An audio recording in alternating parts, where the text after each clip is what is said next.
Well, the CFL's Tiger Cats kind of do the same thing. They're 3-0 against the CFL's weak teams, and they're 0-4 against teams that have a 500 record or better right now. That bodes well for them tonight against the Eskimos, because the Eskimos are 2-5, Chris. And you know what? I can understand that the Eskimos are 2-5, and in a lot of ways that makes sense because they're in transition. Young quarterback, young football team. Can't figure out the Hamilton Ticats. They have to make a move, and they have to make it tonight. They need to dominate these Edmonton Eskimos again, and they should do it. Why? Because they have a collection of veteran players. McManus has to lead them. That defense has to stop the run. They should come out of this game with a victory, because if they don't, they got Toronto, who's going to be hungry. Edmonton has Calgary next week. This is an important game for both of these teams, James. All right, now for more on both of these clubs, let's send you right out to Edmonton. Here are John Wells and Glenn Suter.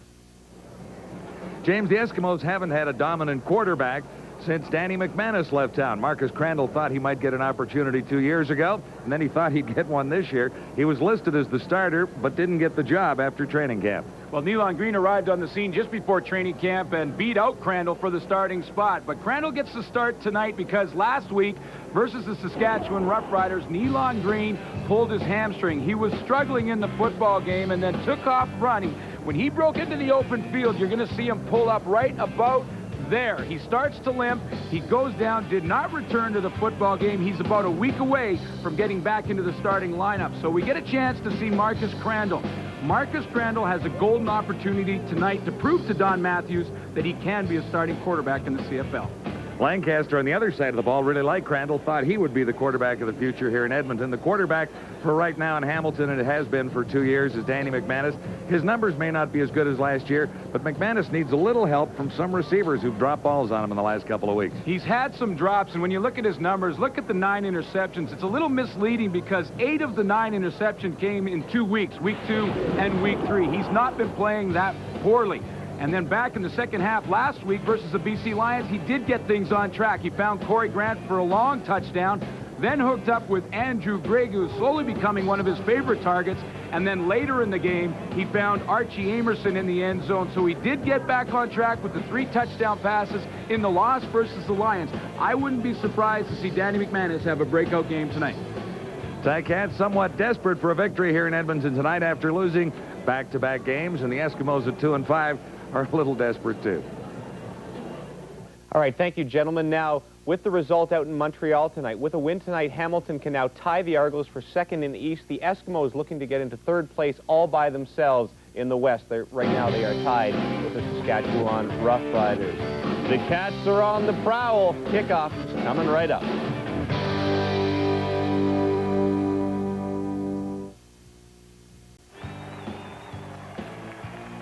The Eskimos are back at Commonwealth after 2 weeks on the road and looking for answers to a 2-5 season.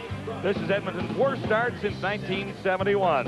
Ticats have lost 2 straight and search for a victory and consistency on both sides of the ball. Both teams have emphasized the running game all week. I wouldn't be surprised to see a real smash-mouth kind of football game here tonight. The Outlook is brought to you by the Weather Network. 13 degrees, a lovely evening here with a breeze gusting to 15 from the southeast. And right after the game, I'm buying dinner. Okay, I'll take one of the Smokies. Ron Lancaster is the winningest coach in Eskimo history, and since leaving Edmonton 2 years ago, he has never lost to his old team. In week 4, the Cats hammered the Eskimos 54-8. Don Matthews has taken his teams to the playoffs 18 of 19 years that he's been coaching in the CFL. He knows he has a talented team, but it's a young team. He's going to have to be patient. Ready to kick it off at Commonwealth, the veteran Paul Osbaldiston, who asked us to say nice things about him all night long, is ready to begin the football evening here.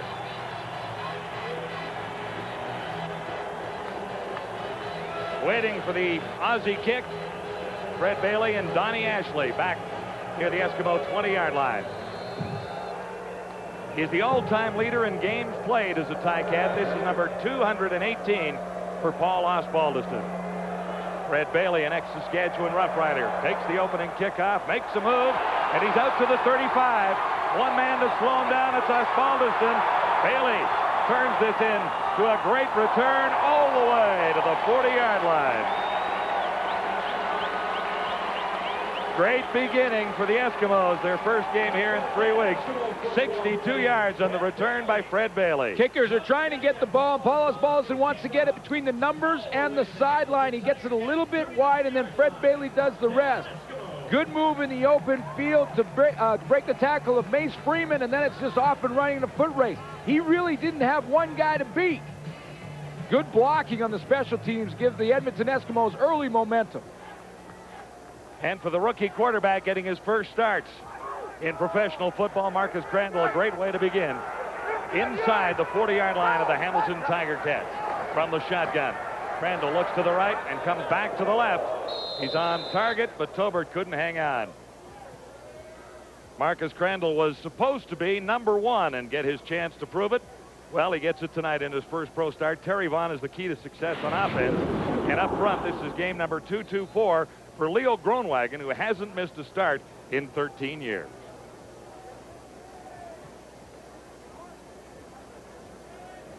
That's what Marcus Crandall has done in relief of Nealon Green throughout this season. Coming into this year, last season only threw 9 passes, 4 were complete. 2nd and 10. Crandall has time, and it's almost intercepted. Vaughn had it and couldn't hang on. Well, it doesn't matter who's playing quarterback for the Edmonton Eskimos. Number 3 is the guy they're going to look for, and Terry Vaughn. Terry Vaughn, of course, the number 1 go-to guy for the Edmonton Eskimos, and this time coming across the middle. Ball is delivered, and Terry Vaughn knows there's a hit coming, and it was Calvin Tiggle that was supplying it. Matt Kellett, 8 of 9 on the season. He was perfect last week, 4 for 4. Good on 88% of his field goals so far in 99. This one is up, and the Eskimos have an early lead set up on a 62-yard kickoff return by Fred Bailey. So Kellett's on a nice little run. That's 5 in a row. Well, they did what they had to do off the Fred Bailey return. They had to get some points. You'd like to score the major and really take some momentum early in this game if you're the Edmonton Eskimos, but one thing you want to make sure you do get is some points, and they've done that with 3 on the board. Ron Lancaster has won a lot of games at Commonwealth. Last year, in his first year with the Tiger Cats against the Eskimos, he was a perfect 3 for 3 against his old team. And, of course, this year he's got that 1 win under his belt as well, that back in Hamilton. A blowout against Edmonton. That was an embarrassing night for the Eskimos. They're trying not to reflect on revenge for that particular evening, because that's a tough motivation when you're in the midst of the other problems the Eskimos have. Yeah, and what it does also is it emphasizes a real negative event for your football team. So Don Matthews didn't want to emphasize the fact that the blowout is something that we have to build on, because then they have to watch that film too much, and it's a lot of negative plays in that film if you're on the Edmonton side of the ball. Archie Amerson returning for the Tiger Cats, hoping to match what Bailey was able to do, but comes up well short of that. Stop at the 35. Tonight's starting lineups for Midas. Car care the way it should be. Danny McManus is back where he won some big games as an Eskimo. His offense needs a spark. Darren Flutie and Mike Morielli have both struggled in the Cats' 2-game losing streak. And up front, 4 sacks allowed by these guys so far this season. So the O-line has been getting the job done, although McManus has taken a few more hits this year than last. Yeah, he hasn't. They haven't given up a lot of sacks, but he has been hit a lot more, which is obviously a concern for the coaching staff in Hamilton. On first down, it's Ronald Williams across the 40 to about the 41. A whole bunch of changes for the Edmonton Eskimos defensively. Leroy Blue still not starting. Tyrone Hines will once again start up front, and Charles Aspen and Harry Ray starting the linebacking core for the first time tonight. Torrey Hunter back in the lineup. Ken Watson has to play for Ray. We'll explain in more detail as the game progresses all the changes that defensively the Edmonton Eskimos have had to go through since game 1. Overall, 29 newcomers have worn Eskimo green and gold this year. Nice play action fake by McManus. He can run for this all by himself. He needed about 4, and McManus scampers out to the 55-yard line. Well, this is one of those tendency breakers we used to call him, because this is one thing that you don't think Danny McManus is ever going to do in a football game, and he does it sort of once a game or once every 2 games maybe. But look, everybody's going with the fake, including our camera guys. And so you know that we even know the trends coming in, and the camera guys say, wait a minute, Danny McManus doesn't run bootleg. So that's that tendency breaker play. He picked up 16 yards. We'll check with David Moyer and see if that's an all-time McManus record for yards rushing from scrimmage. No, he had a 26-yarder one time. That might have been in the younger days. Number 24, Kayla Shree, the injured Eskimo. McManus did run for a nice touchdown a couple of weeks ago from about 9 yards out on a very similar play, and everybody went the other way, and McManus had an easy route to the end zone. Provide football fans with affordable CFL entertainment in a safe and supervised family huddle section. Ron Lancaster's had a wonderful coaching career and a wonderful run in Canadian football, and a win tonight slips him by another legend, Bud Grant, 7th on the all-time list, both with 102 victories. You know, what's great about that, too, is there 3 of those coaches are still playing. Bob Obilovich is still in the Saskatchewan Rough Rider organization. Ray Yock is in the Toronto Argonaut organization. Those guys are still around the Canadian Football League. And yeah, Wally's still coaching in Calgary. Yeah, Wally's adding to that total. So Don wants to add to his total. It's been a little tougher for him this year than in past, but they're all still in the league. Well, Lancaster's been in this league since 1961. Wasn't born then. First down, Tiger Cats. And Ronald Williams ran into a hard-charging Eskimo front. Malvin Hunter was there for one. The handoff goes to number 20. And Charles Assman, getting a rare start at linebacker, was there as well. For the Hamilton Tiger Cats to win this game, first of all, they have to defend the run. They've allowed 403 yards rushing the last 2 weeks. In the previous 5, it was 401. All of a sudden, they're having problems with that. Get back to the run. They have to run it offensively as well. You can see the stat that backs that one up. And make some big catches. 12 drop balls in the last 2 weeks from a solid receiving corps. On second down, and there's one, too. Ronald Williams couldn't quite bring it in. It was a little bit high, but there was an opportunity to make the play. Oh, no question about it. And this has been a problem the last couple of weeks. We talked about that last key of making those catches. You know, they try and sort of de-emphasize the whole thing, saying, you know what, when you talk to the Hamilton guys, it's not a big deal. We haven't had really a whole lot more drops than we did at any time last year, but they're coming at crucial times. Second down conversions are times when they really need the big catch, and that's why everyone's noticing it. Osbaldiston averaging 43.1 and nailed a 65-yarder earlier in the season. Last year, another breakout year. He was the all-Canadian punter. Pretty good kick to keep it away from the Giz and put it out just inside the 10-yard line. It'll be at about the 6 where the Eskimos begin.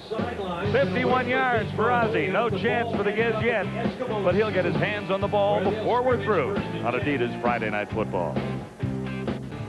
A 51-yard punt by Paul Osbaldiston has forced the Edmonton Eskimos to begin at the 2-yard line. It doesn't get much better than that. Crandall, the quarterback. Mills, the running back. Defensively, the Hamilton Tiger Cats have been emphasizing all week that they have to stop the run, and that'll be in the hands of the 2 guys up in the middle, Philbrick and Cummins. In the linebacking core, a couple of changes. Schilling will play up in there in the secondary at halfback. Frank West out with an injury, so Eurocius Parker, the rookie, gets a chance to start on the corner. On 2nd and 8. 3 receivers to the near side. Trips formation. Crandall from deep in his end zone, and he has Terry Vaughn out at the 15-yard line. What a game he had 2 weeks ago. Set an Eskimo record. Terry Vaughn is working on a young halfback in Keith Cobb, who's going to get a chance to play a little bit because of the injury situation to Frank West. Keith Cobb will come in and play the nickel, which means he's going to be the extra defensive back playing one of the inside receivers. That time he got matched up on Terry Vaughn. You know that'll be a matchup we watch because Vaughn is the veteran. Keith Cobb is just playing in his 3rd game. Eskimos getting up for a first down, and Crandall goes to the far side. He has Tobert about 3 yards shy of a first down and wrapped up by Orlando Steinauer on one corner. Well, Marcus Crandall really has a great opportunity here. Marcus Crandall was told heading into the season that he was going to be the starter. In fact, Don Matthews was selling free agents on the abilities of Marcus Crandall. When he was trying to sign some receivers here in Edmonton, he was saying, you know, Marcus Crandall is going to be a great start. Then he made the trade for Nealon Green, and Green, quite frankly, beat him out in training camp. Troy Mills, the fake goes to him, and Crandall has the first down himself on 2nd and 3. Nice fake by Crandall to get the first down. Well, the fake is great because they know the Hamilton Tiger Cats are concerned about stopping the run, so they're going to hold in there on Troy Mills longer than they probably would coming into this game. So it gives Marcus Crandall a little more time to get to the outside. Nice start for Crandall back from his own 2-yard line where he began, and out now at the 29. He can run. He's not going to run as much as Nealon Green, but he can run. Might have a better arm than Nealon Green. First down Edmonton. This time Mills takes it, and he's across the 35. 6, maybe 7 yards. So to win tonight, the Eskimos have a few things they'd like to accomplish, and this is how Glenn sees it. Well, I think they got to simplify the offense for Marcus Crandall. Hasn't had a whole lot of playing time. Keep it simple. They got to create some turnovers. Only 7 picks in 7 games. They need to pick that up and find a runner. Nealon Green accounts for half the running, more than half of the running for the Edmonton Eskimos. They need to find Troy Mills and Sean Millington and get them involved running the football. That was Troy Mills there. Don Matthews told us that Sean Millington would see more action. He was nicked last week and didn't have a play from scrimmage. So Millington is expected to get into the lineup and get the ball this week. Yeah, I think we're going to see both teams here tonight do the same kind of thing. Go back to more traditional 2-back offenses. Sean Millington and Troy Mills will both play at times in the backfield for Edmonton, and on the opposite side, we're going to see Ron Williams and Eric Lapointe sometimes together tonight. We'll also see big 2-backs, a couple fullbacks up in there. You're going to see a lot more smash mouth here tonight than we have in the past from these two teams. Couple of inches is all they needed, and they got it. So Crandall keeps this drive rolling. Last week, he was good on 3 of 6 for 61 yards when he came in relief of Nealon Green. And the Eskimos came up 2 points shy in Saskatchewan. Crandall with time goes over the middle, and Vaughn couldn't get his hands on it. He was heading into heavy traffic in there. Tiggle was waiting, and so was Gerald Vaughn.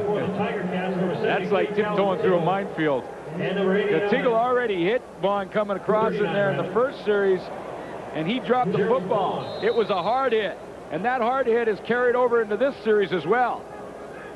Kind of short arms from a very talented receiver, and Crandall's going, all right, I know I'm throwing it into traffic, but we got to come up with those ones. 2nd and 10 Eskimos. Edmonton on top, 3-0.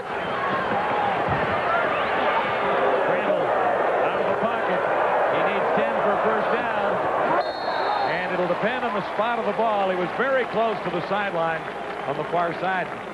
Marcus Crandall scrambles out of the pocket. So he's run for 1 first down already. Looks like the happiest guy in Edmonton tonight, doesn't he? Well, he's looking at the opportunity to try and sell the head coach on gambling if they're close. And, you know, that's a situation offensively where the guys always cheat. You know, they always go to the coach and they take about a yard off what it actually is. You know, we can and make the coach is looking all the way across the field, so. Yeah, you know what? They don't even look at the players. The coaches go upstairs. They talk on the headset and they ask the guys upstairs, how far is it? It's about a yard. The players are saying it's an inch. It's 1.5 yards. Okay, this is what we're going to do. Now this one's less than a foot, so let's go for it. Yeah. Inches short of that first down.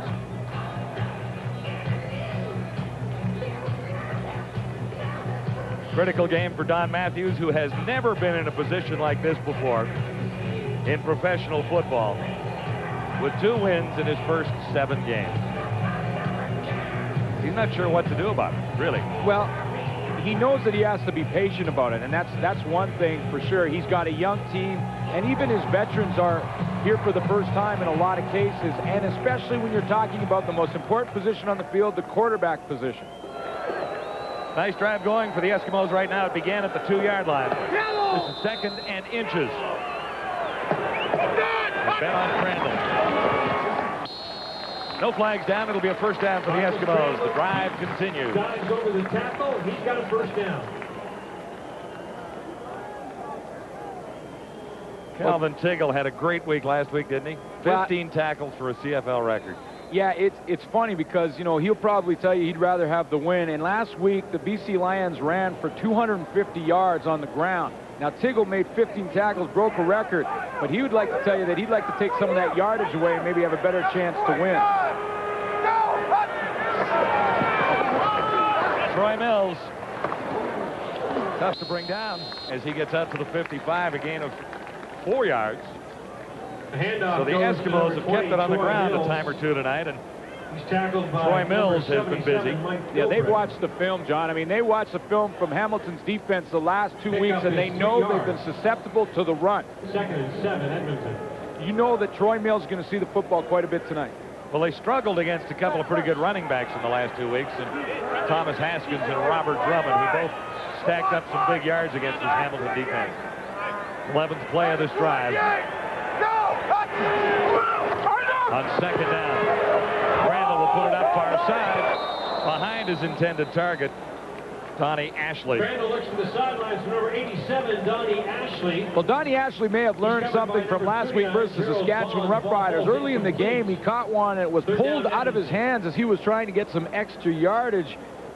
Saskatchewan went in and scored on it. So you know he's learned something, that once he catches that football and he gets a chance to get what he can, get down, move the sticks, and get back in the huddle. Well, basically, he was held up last week. That's right. He grabbed the ball out from him. Matt Kellett doing all the kicking for the Eskimos. He started the season sharing that role.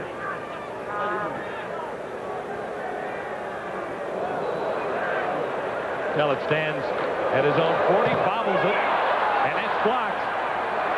Kellett over to try and retrieve it on the far side and kicks it out.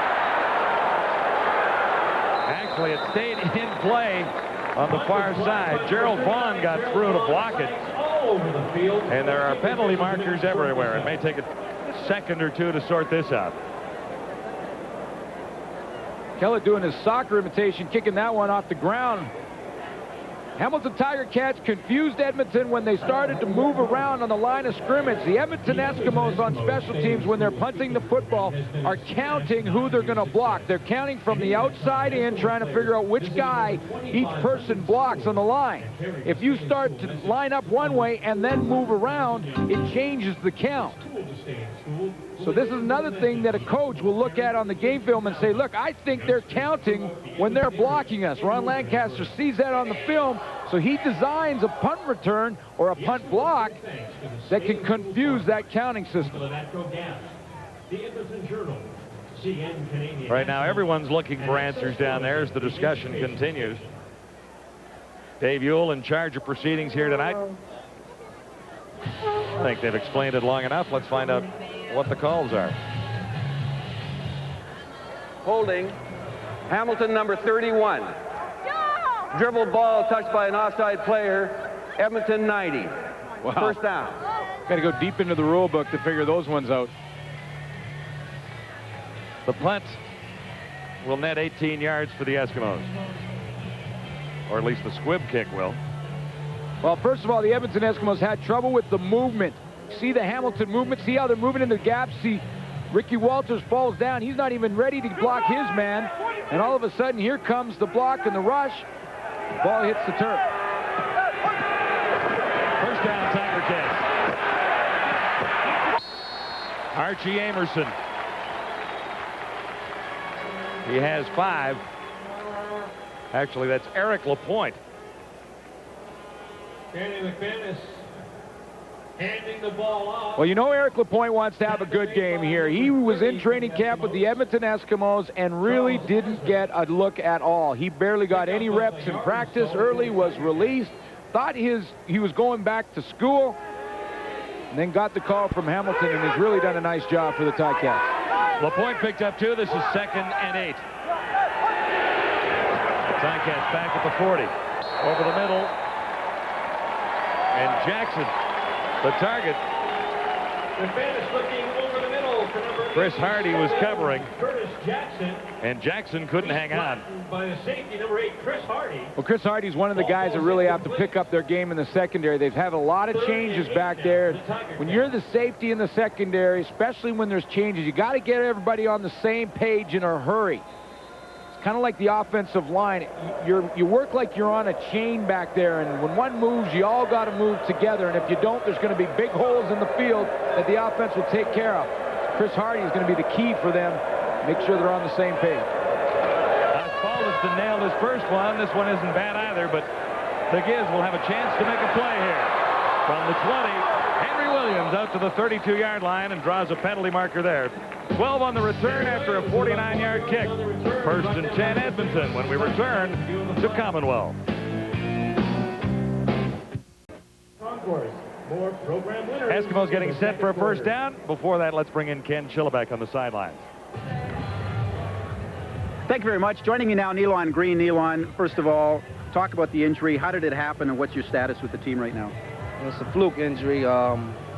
Cut out to the right, and then when the guy reached for my jersey after Donnie made a nice block for me, I got outside and I had to get up on my horse again, and that's when I felt something, started tugging away on my leg and slowed down. And at the end, I couldn't finish off the run. I mean, I felt comfortable going towards it.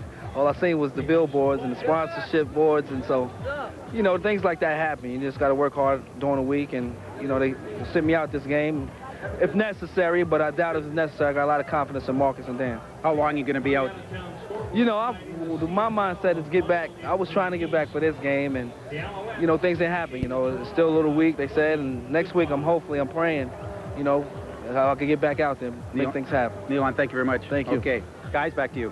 Glenn, had he made the end zone on that big run of 51 yards, the Eskimos might well have won the game. They had to settle for a field goal there, and Saskatchewan only won by 2. That's right. Marcus Crandall gets the start tonight, and he's out to the 20-yard line on 1st and 15. Yeah, and Nealon Green is dressed and in shoulder pads and everything. He's on the sideline. But talking to Don Matthews before the game, he said Nealon Green is listed as the 3rd quarterback for tonight. And if the other two just fall out and can't move, then I'm going to ask him to go in and just hand the ball off. That's what he'll expect from Nealon Green. So we're not going to see him tonight, but he's hoping to get him back for next week, and they're fairly optimistic. This will be 2nd and 8 for the Eskimos. 4 receivers to the far side. Crandall has some time and fires into double coverage, looking for Don Ashley. Ashley drew a crowd down there.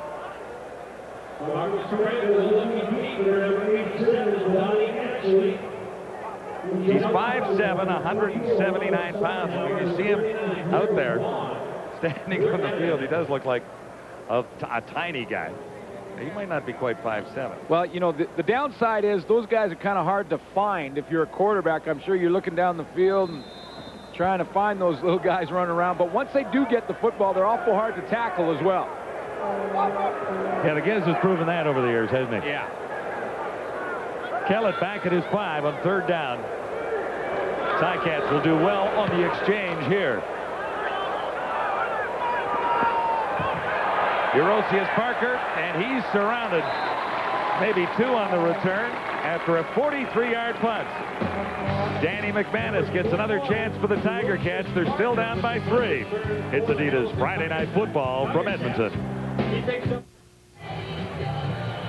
There are not very many familiar faces on the Edmonton Eskimo defense. There's one, Malvin Hunter. They've had to make a ton of changes. Look at all the changes. Week 1, Fogel started on the corner. Now Torrey Hunter's there. Charles Anthony's at the halfback. That used to be Ken Watson's job. Now Watson had to move to the other side. Hardy's been consistent. Then you got more changes. Aspen starting for Gallus. Gass is out with an injury, so Terry Ray moves out. Tyrone Hines still playing for Leroy Blue. 6 changes from week 1. That's tough. Here's the Tiger Cats 1st and 10 from the 50. And Ronald Williams has about 3. Ticats trying to establish the running attack again. They haven't had much success so far this season, so they've gone to Williams a few times tonight, and they'll slide LaPointe in and out of that backfield because Amerson is really not a running back in their scheme of things. No, he's a slot back, no question about it. Archie Amerson, just write him down under the SB category, not RB for running back, SB for slot back, because that's what they do with Archie Amerson. They throw him the football. They got LaPointe now and Ron Williams to run it, and they may even play a little bit of Jason Van Giel at fullback just to get some more blocking help on the run game. Talking about changes on this Eskimo defense, Kavis Reed has been shaken up twice in this game, and he's down again, so that would be another adjustment the Eskimos would have to make out there, at least for a couple of plays now, depending on the severity of the injury to Kavis Reed. Yeah, he's got to come out for 3 plays because the training staff has gone out to attend to his injury, so they're going to have to make a change for at least 3 plays. He's really their best cover guy. And Matthews, and one of the veterans for Don Matthews, along with Melvin Hunter in there. Well, yeah, when you look at this Edmonton defense, Kavis Reed's been here for 5 years. Melvin Hunter has been here for 7, and after that, their first-year Eskimos pretty much across the board. At the start of the third quarter. You know, so all that Edmonton mystique and everything, there's not a whole lot of guys on that defense that know what it means. And now that Leroy Blue's in the doghouse, there's one more veteran Eskimo who's not a happy camper. You know, I mean, they got some talent. I mean, look at that guy. That's Doug Peterson. No question, he's a talented football player, but this is his first year here in Edmonton. Big play last week for Peterson. Yeah, was it ever. Took one all the way for a touchdown. He's a 2-time Eastern All-Star and was really the player that the Eskimos were most happy to get off the free agent market this year without question. And is the main reason for the Leroy Blue situation. Well, Leroy's a little unhappy because number 94 got a little extra cash to make the move. And Leroy kind of thinks that he's been here 8 years and deserves a little more respect. Well, I mean, Leroy Blue has been here for 11 years in this organization. And you know what, John? He took pay cuts when things were tight in this league. And I think all the players did. Leroy Blue was one of them. And now things are got back on track. League-wise, the teams are stronger financially. They're paying players a little more money. They paid a lot of money to Doug Peterson to sign him as a free agent. Leroy Blue was looking to see if maybe he could get some of that money back, and it really has become an issue throughout the entire season between the organization and Leroy Blue. And Leroy has asked to be traded. No question. And the Eskimos have said no way, at least at this time. And he's been on the suspended list for 1 week, the injury list for another, so he's missed the last 2 weeks. And as they line up tonight, he's listed as a backup to Tyrone Hines. You know, I know Leroy Blue quite well, and I know that Leroy Blue, when he gets on the field between the stripes, is going to give it all he has and play professionally. But you know, this has got to be just another one of those little distractions in this Edmonton locker room. He was an all-star in 1998 and one of the veterans of the defense, as you said, 11 years, not 8 as I incorrectly suggested. But he's been an 8-year starter, a guy who's been a valuable asset to this team for 8 seasons. So, with Chrysler and other fine vehicles. Well, he's averaged 7 sacks a year, and they're going to take precautionary measures here with Kavis Reed. At least that's what we hope it is. They were checking out his neck. He's moving his legs and feet, which is a great sign. So they're going to just make sure that he is okay, and I think they're going to bring out the ambulance and put him on the stretcher. Unfortunately, it happened, but we don't have a replay of it because it was away from the play. So concern on the Eskimo bench, obviously, for everyone out there is we await the special assistance coming here now for Kavis Reed. Anytime, John, that it's a neck, head injury, or back injury, you have to be as cautious as you possibly can, because it could be fine, and most of the time the player may be down there saying that he wants to go back in. Kavis Reed, by the way he's moving, looks like he's in pain, but they want to make sure that he moves very little. It doesn't move around, so he can't make the injury any more severe than it already is. So they want to make sure and go and give him x-rays and make sure that he'll be all right. Tonight's in-stadium souvenir special is the CFL. You know, you talk about Leroy Blue, and who's the first guy over there talking to Kavis Reed is Leroy Blue. I mean, Leroy Blue may be in a little bit of a conflict with the organization throughout this season, but Leroy Blue has always been a team player and a veteran team player, and he's the first guy over there telling Kavis Reed not to worry about it, relax, lie down, we're going to take care of things on the field, you just make sure you're all right.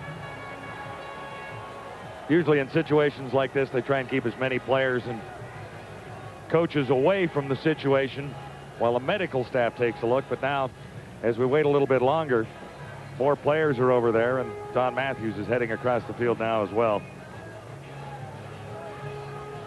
Well, you don't want to speculate on what kind of injury he has, but when you see the stretcher, you know, you start to think obviously of neck, head, or back injuries. So you want to immobilize the player, make sure he can't move around too much, and get him in for x-rays.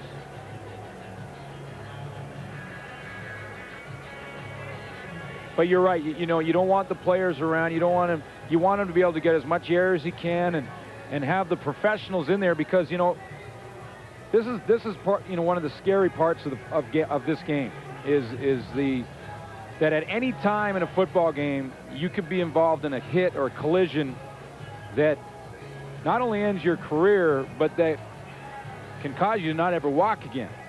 And it's happened in the past, and this is a very violent game. See the concern on the faces of all the players down there on both sides of the field. And that's what these guys play with all the time. So, you know, I mean, there's concern on both benches, because you just hate to see that anytime. Ladies and gentlemen, the injured Edmonton Eskimo is number 24, quarterback Kavis Reed. We've been instructed by Eskimo staff that what's happening on the field right now is being done only for precautionary measures. Well, there's an interesting announcement on the PA system. I'm sure you can see it, hear it in the background. Well, and that's good news that they got it to the public address announcer here so they could say. Well, with everyone running over there, John, I think, you know, even the fans, all the fans here were concerned. I mean, it looked like a real panic situation, but the great news is that he got up and is walking off on his own steam. They got the towel around his neck so that he won't move it around too much.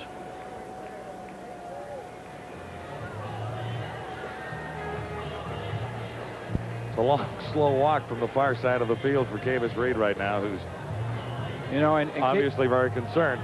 Kavis Reed reaches up and waves to the crowd just to let everyone know, and his friends and family that may be watching or maybe here in the crowd tonight, that he's okay, because that's where you get the real concern.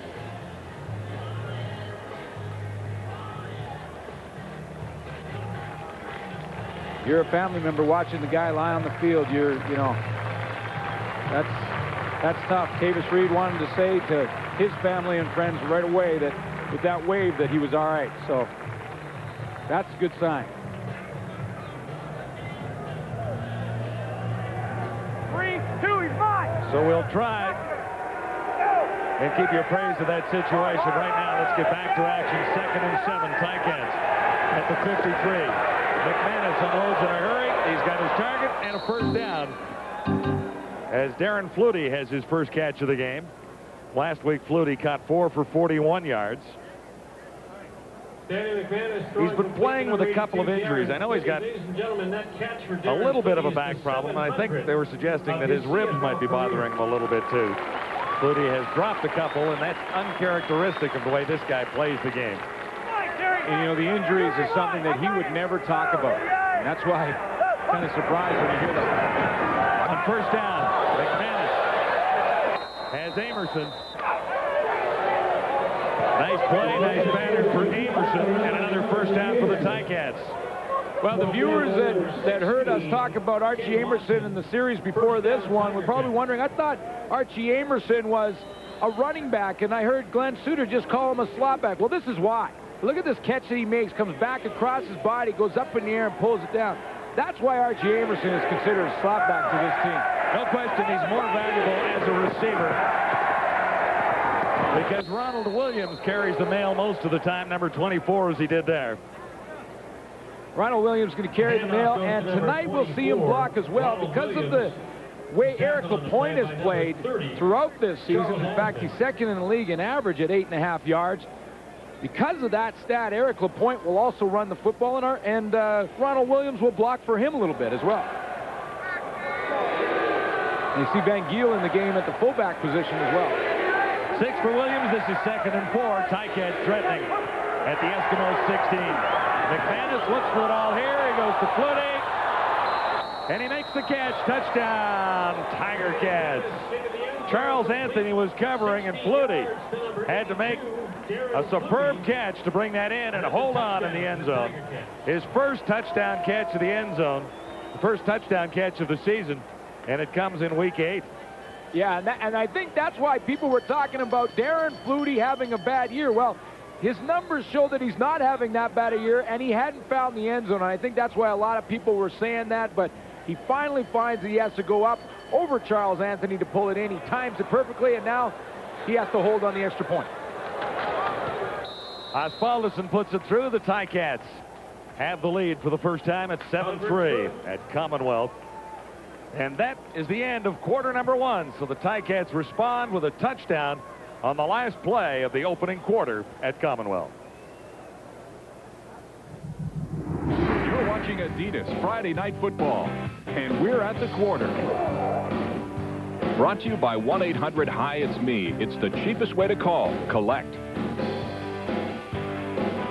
Very impressive drive. You can usually tell with Danny McManus if he's on or off because he's a very streaky quarterback. The games he's been off, the timing has really been off this season. The timing very much on that last drive, Chris. It really wasn't. It was a different type of timing. Usually Danny McManus is at his best when he throws slant passes or he throws really fast releases. Here it was more the fade. It was right with the ball high in the air where the receiver can adjust to it. One of the better drives I've seen for Hamilton. They did have some success against BC in that second and third, fourth quarter, but I tell you what, that was a nice drive, and that looks great for Hamilton. Threw a couple of passes behind the receiver on purpose, too, which is also a good sign. Love watching the games at Commonwealth, even when there's not a lot of scoring, because it's a carpet-free zone. The league's only one. Love the real grass. Is that an advantage for the Eskimos at all? You know what? You may not believe it, but it's a huge advantage for the Edmonton Eskimos. When you watch this play, it's a kickoff return. And watch the number of slips here. Right now, Mario Bailey's going to come to the picture. Whoop, there he goes. This is the reason that Fred Bailey can return the play so well. It takes a while for players to adjust to a different service at game speed. 7 out of 8 of the teams are on turf. That means they also practice quite often on turf. Hey, that's an advantage for the Eskimos to be on grass. One little stat for you to notice, the Ticats' second quarter has been their best all season long. It's been the Eskimos' worst quarter all season long. And the last time these two teams met, Hamilton exploded for 24 points in the second quarter to blow it open. They're ahead 7-3, 7-1? 7-3. 7-3 in this one. Point for all the young defensive backs out there. Charles Anthony's in coverage, and he hops a couple of times and then makes a big mistake right there. See, Charles Anthony opens what we call the gate. He opens up the gate right here, and that allows Darren Flutie to run right by him. If Anthony wants to get in better position, he's got to get his hands on Darren Flutie before he opens up the gate and allows Flutie to get back there. Then Charles Anthony is the catch-up, and he can't find the football. So it's just like when you've got a new puppy in the backyard. You never open the gate. Don't open the gate. You got to keep the gate closed, jam him, and then let him run by you and then catch up to him. And Charles Anthony's a veteran. He knows what he did. That was enough for the Ticats to take the lead. It's 7-3 as we head to the second quarter on Adidas Friday Night Football. Great night for it at Commonwealth, and here's the Tiger Cat kickoff. Coming down to Fred Bailey. Had a great one earlier. And just about got away again, but he was wrapped up by Eric Lapointe with a nice tackle from behind. Number 6, Fred Bailey on the return. He picks up 22 yards.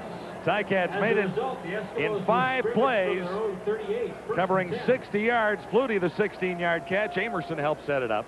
Amerson had that 25-yarder when he went out of the backfield and caught that one. And then, of course, Darren Flutie opened the gate on Charles Anthony and came up with the touchdown.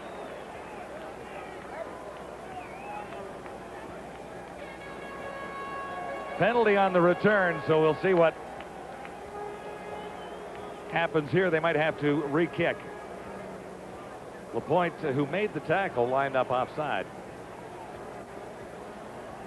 Oh, he got a little bit of an advantage there. Yeah, interesting points from the opening half. Edmonton averaging 3.6 yards on first down, and the Ticats 7.0. So a decided advantage there, although Edmonton has moved the football, so Marcus Crandall has come in and converted on second down a couple of times to get some first down. Yeah, but you don't want to keep that trend going throughout the game, and you're right, John. I mean, right now, the Edmonton Eskimos have the advantage in time of possession, but if they're only getting 3 yards on first down, they can come back and haunt them later. Bailey gets another crack at it. Markers down near the 35 as Mace Freeman led the Ticat tacklers there. Well, this is what you were talking about. We take a look at the stats here. Edmonton 36, first down. Think of the time of possession. Edmonton does have the advantage, but like we just mentioned, if they're getting 3 yards on first down, eventually that's going to come back and haunt them because Hamilton will pin their ears back on second down and send some blitz. Stats from the opening quarter brought to you by Castrol GTX Drive Hard. 700th career catch for Darren Flutie, who continues to move up that ladder. 6th in all-time receiving yards as well. But right now, the focus on the Eskimos offense, directed by Marcus Crandall. And this is Troy Mills. Has 4 yards. And Rob Hitchcock made the tackle, number 42. Part of the keys for the Hamilton defense to stop the run is to get Gonzalo Floyd and Joe Mumford to play a little more discipline off the edge. I'm not blaming those two players by any means for the lack of run-stopping ability of Hamilton, but those guys are pass rushers when you're talking about Mumford and Gonzalo Floyd. Floyd made the tackle on that last play because he was a little more disciplined, just didn't pin his ears back and go. Second down, and Crandall fires into traffic. His receiver was injured before the ball came in that direction, and that's Mark Tolbert. Or rather, Walters. Yeah. Rick Walters went didn't down. move, and the ball was headed in his direction. Well, he went straight down. The ball went by him. He wasn't even looking at it. He put his head down, and he hasn't got up. Crandall had a man picked out. Well, and Tolbert couldn't respond to the ball. Well, here's the half field. Rick Walters is going to end up coming in here on the curl. Now watch how he goes down. He'll look right away, comes back around, gets the jam. Well, he's got his hand in his face. You know what? He got poked in the eye. Yeah. You see his hands are right up on his face.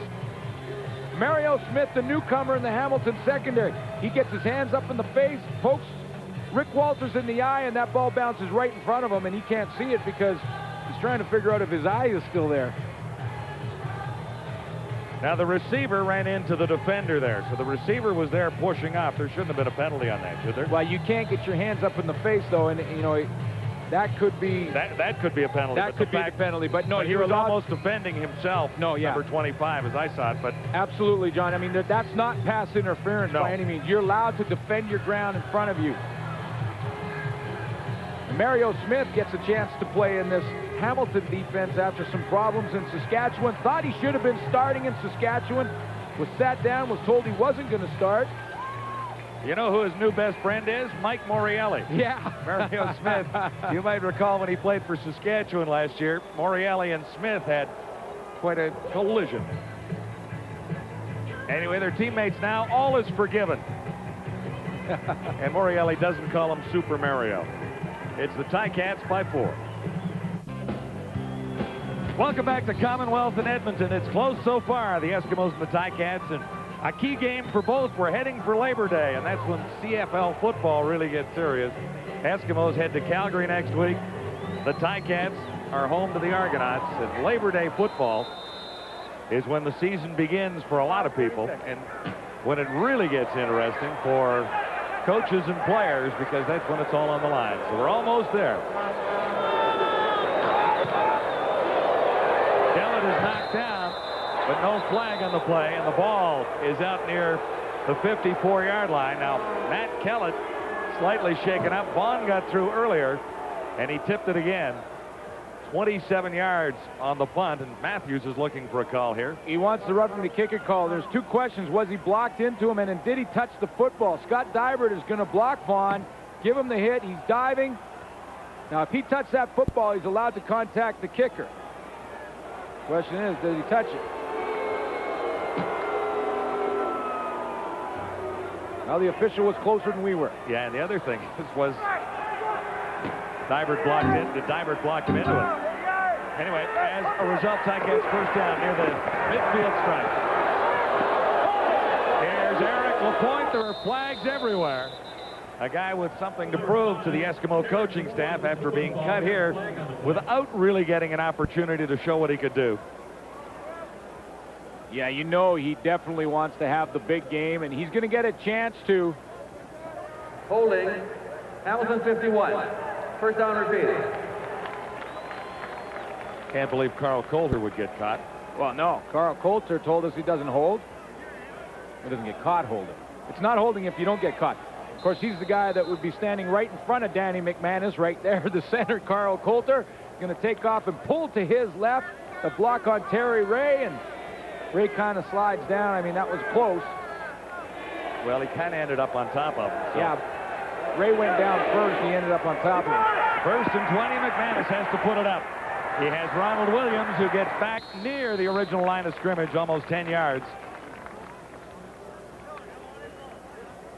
Danny McManus throws over the middle, complete to number 24, Ronald Williams. Coming into the game, Darren Flutie needed 7 to pass Rocky DiPietro for 4th in receptions. DiPietro with 7:06, and updating Flutie's catches so far tonight. He's 5 back. And then it's a ways to go to catch your old pal and teammate Ray Elgart. And then Don Narcisse and Alan Pitts are still playing, so their numbers continue to grow. Second down, about 14. Williams will come up well short of the first down for a run down by Terry Ray. Williams out of the backfield. Terry Ray, generally speaking, has been a halfback. Number 28, Terry Ray. Last year cut by the Denver Broncos. Terry Ray arrived in camp this year. He's been a halfback, but now he's going to have to play a little bit of the linebacking position because of the injury situations to the Edmonton linebacking corps. So Terry Ray is going to be asked more times in this game than he has all year to come up and make some tackles just like that one on Ronald Williams. Third down, Ticats. Osbaldiston standing at his 40. He's punted well tonight and pinned the Eskimos deep a couple of times.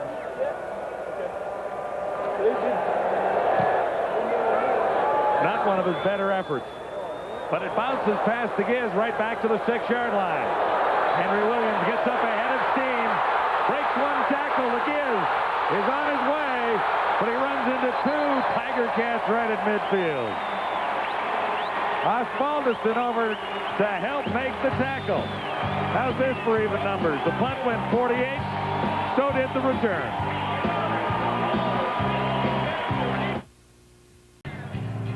Here's the Giz, 48 yards on the return. Interesting end of the play, as the Giz has to go back to the 6-yard line to get started.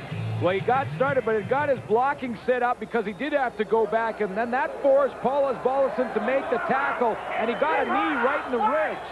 He walked up very gingerly. Shaken up on the play was the Ticat kicker, who will check on his condition, but he got off under his own steam. Well, and he's been hurt, too. He had the quad pull. And that's why Cody Ledbetter was doing the kickoffs prior to this game. Now, Osbaldiston was supposed to kick it off, but see how his injury is and how bad it is and whether or not he'll be able to do that. Here's how it happens. You're going to see the Giz go over top of him and get the knee right in the rib cage. You don't have any pads right there, especially if you're a kicker. Now, Ledbetter, the kickoff specialist last week, has lost his job. He says he's not really disappointed at it because after kicking off 6 times a couple of weeks ago, his leg was really sore. He also points out he's not last in kickoffs among all the kickers. That's Cody Ledbetter. Eskimos on first down. Marcus Crandall is down for the first time. Philbrick was there, number 77. Well, Mike Philbrick just gave the rookie Keesham Elmastube a little lesson in Canadian football. He blew right by him. Elmastube playing in his first game, and he's just going to give him the gate, and away he goes. This is what's called the lookout block. Philbrick's going to take off. Bye-bye. He's gone right by him, and bang, he's in the backfield. That's Elmastube turning around saying to Crandall, hey, look out, here he comes. Eskimos' last 3 second downs, all incomplete passes. Make it 4 in a row. Second and a whole bunch. Tolbert was the target, and the ball came up well short. Marcus Crandall had a little problem at the beginning of this drive with what he saw defensively, and he called a timeout, so he's burned his timeout for the first half. Obviously, he wants to have better numbers than that. He's struggling recognizing what Hamilton is doing defensively now. We talked about one of the keys for Marcus Crandall coming in would be to simplify the package. What you might see Edmonton do in the second quarter is to see them go into a hurry-up offense so they can simplify what they see defensively from the Hamilton Tiger Cats. Kellett has had pressure all night. Not this time, and he sails one deep. Jackson takes it on the third hop and draws a flag down near the 30-yard line. 34 yards the punt, not that deep, but the return not substantial either. It's the Ticats on top. They have the only touchdown of this Adidas Friday Night Football. Friday Night Football tonight. Dean of Defense in Canadian football, Don Southern, has been on the sidelines a long time. I should, as I promised, wish happy birthday to his wife, Nancy. We're a day late with that, but happy birthday, Nancy. Don and Nancy met 41 years ago at high school in Canton, Ohio. So how about that for a nice little love story in the middle of a brutal football game? No, but that's nice. But does that mean he doesn't have to buy the present? Well, he hasn't made many birthdays because it's always this time of the year, and he's on the road, obviously. Anyway, happy birthday, Nancy, from Don.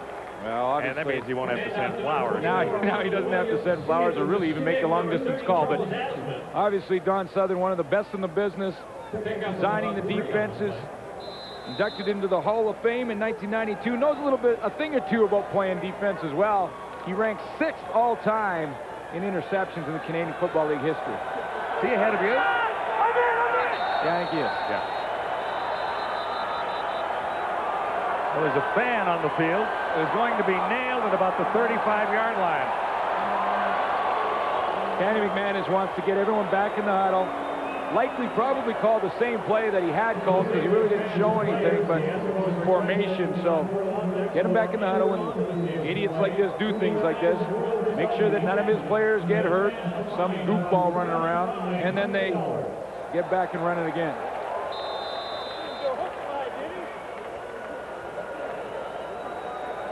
It'll be 2nd and 7 for the Tiger Cats, just shy of the 40-yard line. Hamilton on top, 7-3. McManus shotgun, near side the pass, too high for Morreale, and a chance for the interception for Franz Clarkson in there because of injuries to Cavis Reed and others in the Eskimo secondary. Mike Morreale is struggling this year, to say the least. He's had some injury problems and really hasn't got on track, on the same page, and hasn't got to the point where he was last year when he, of course, was the outstanding Canadian in the CFL. Talked to him before the game. He's really frustrated, trying to figure out what's going on. He's dropped a couple. Only one catch for 5 yards last week. Last year, John, he had close to 500 yards at this time in the season. This year, he's at 152. Paul Osbaldiston is okay, thank you very much. He nailed this one. And Donnie Ashley, returning for the Eskimos, won't go down. Finally, LaPointe drags him down from behind. 18 yards on the return, and Ozzie nailed that one. 53 yards. You know, if you're Don Matthews, you're not really sure what to do in this situation when your team is struggling, because his have never struggled. This is very un-Eskimo. A 2-5 record. Well, it's un-Eskimo, and it's not like any of Don Matthews' teams wherever he's been. 27 straight years in the playoffs. That's a record. And they have not had a 2-5 start or been anything close to this since 1971. Solutions aren't there yet. First down, Marcus Crandall. Nice fake. Takes it himself, and he'll run for the first down, so Crandall gets it done. Out across the 50 to the 51 and kind of slides under Orlando Steinauer there. Well, Gonzalo, Floyd, and the rest of the defense are going to get caught inside on the fake. See, they take that inside step. There's the fake, and Crandall's to the outside. Gonzalo Floyd, by the looks of that defense, had contained. Stepped inside and got beat. Crandall picked up 15. And the first down, obviously, now at the 51. This time Mills, same play, except he gave it to him. Only 2 yards, and here's Ken Chillibeck. Okay, guys, just a note about Cavis Reed. That injury certainly looked pretty serious, but right now they've taken Cavis to hospital for observation. It was a burner, and apparently kind of the pain that he received and I guess the numbness made him feel a little panicky about the whole situation. So that was kind of the situation out there. They wanted to make sure that everything was stabilized before he got up. But right now it's considered a burner. I was talking to Doc Reed. They've taken him to the hospital just for observation. Also of note, Ricky Walters poked in the eye. So they're going to look at him at the halftime. And also Matt Kellett, their kicker, left foot is slightly sore after getting hit on that punt.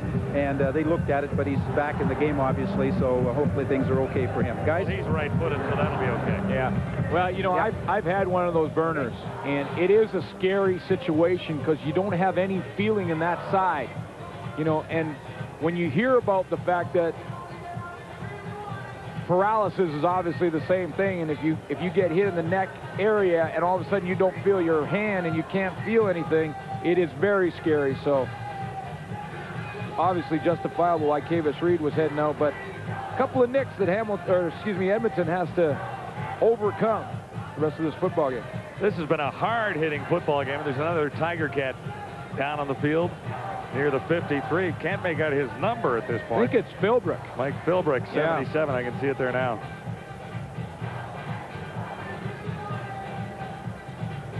Well, we have a moment at the half. James Duthie and Chris Schultz manning the post all by themselves tonight. Do you think they'll be okay? Dunnigan, of course, in Montreal. Well, I don't know. With the quarterback gone, is Chris Schultz going to know which way to go? I mean, quarterback calls the plays all the time, doesn't he? Dunnigan could have made it back for halftime in this game from Montreal, didn't he? I think so. First year on the job, and he's taking it easy. Anyhow, 7-3 Ticats here at Commonwealth. Second down for the Eskimos coming up. Philbrick to the sidelines. Marcus Crandall has run the ball a couple of times on this sequence and picked up a first down. Now he goes to the air and a little bit low. Steinar was covering on Vaughn, who says he caught it, and the officials say not this time. Crandall looking for number 3, Terry Vaughn has to try and find the opening. You're going to see number 3 go in the zone coverage. It's Vaughn on Vaughn. Gerald Vaughn dropping, getting a little bit turned around, and Terry Vaughn just can't work back to the football. Terry Vaughn had a big week 2 games ago. Last week, just 1 catch for 14 yards as the Rough Riders shut him down. Whoa. That was close to being blocked, but Kellett sails one deep. Curtis Jackson has a little room down the sidelines and forced out at about the 27. Number 87, Curtis Jackson. McManus has engineered 1 touchdown drive, but the numbers are not all that impressive yet. Forced out of bounds by number 90, 5 of 8. For the Eskimos. 64 yards for McManus. Hamilton will scrimmage from their own 25. Yeah, but the big one for Danny McManus is 0 interceptions so far in this game, and the interceptions hurt him in week 2 and week 3, and since then, in 4 games, Danny McManus has thrown just 1 interception. Now, I don't mean to jinx him here tonight, but it's what he wants to stay away from. And during this season, McManus has moved up several places in the all-time passing list. He now ranks number 10. LaPointe is grabbed in the backfield. Robert Brown made the tackle. The ball carrier for the Tiger Cats. Well, both teams very determined to run the football. The Hamilton Tiger Cats are going to test the Edmonton front 4 with Robert Brown up there, Tyrone Hines, Doug Peterson, and Melvin Hunter, and they're just going to see if they can stop the run on first down. Remember, they were averaging in the first quarter 7 yards on first down. Corey Grant comes to the near side on 2nd and 9. Flutie makes the catch a little short of a first down as he was wrapped up almost immediately by Charles Anthony and Marcelo Simmons. Flutie had to beat 2 to get this one. Marcelo Simmons was breaking one way. Flutie's going to end up right here working out to the outside. Now, Darren Flutie is going to have to work off of Marcelo Simmons, number 17. You see him break out there, and he knows that Charles Anthony, who slips on the play, was sitting there ready for the hit. Darren Flutie had to concentrate on that football. He thought Anthony was going to hit him. Because he slipped, he didn't get much on him. It's this close to a first down for the Hamilton Tiger Cats. That's go time. Just one touchdown so far at Commonwealth, but an interesting evening for both teams trying to break out of a funk. Ticats have lost 2 in a row. The Eskimos have only won twice all season. And they've really beaten up on weak teams, knocking off Saskatchewan very early before losing to the Riders last week and beating Winnipeg early. So the Eskimos really haven't had too much to crow about so far in 1999. Third down, less than a yard to go. McManus will have the first down. Well, it is a very important game for both teams. You think of Ron Lancaster, how he looks at his team. 2 weeks back-to-back at home, he saw his team score 117 points. And then he loses the close ones. The good and bad of the Ticats in 1999. They've outscored opponents 156-34 in 3 wins. And in 4 losses, they haven't lost by more than a touchdown in any. They're losing the close ones. That's something they didn't do last year. Nice play action fake by McManus on first down. Wide open far side is Andrew Gregg. And Gregg just ran out of real estate on the far side. Penalty marker comes down after the play was made and after Gregg was out of bounds. And on the opposite side of the field, in the Edmonton secondary. Pushed out of bounds by number 26, France Clarkson. 53 yards if it stands. Andrew Gregg showed a little bit of speed. Unnecessary roughness. Hamilton, number 2. It was after the play. First down. So what happens is the Gregg yardage will count, but they'll take the penalty from there and move it back on the unnecessary roughness on Corey Grant. Let's watch. But Andrew Gregg showed some speed.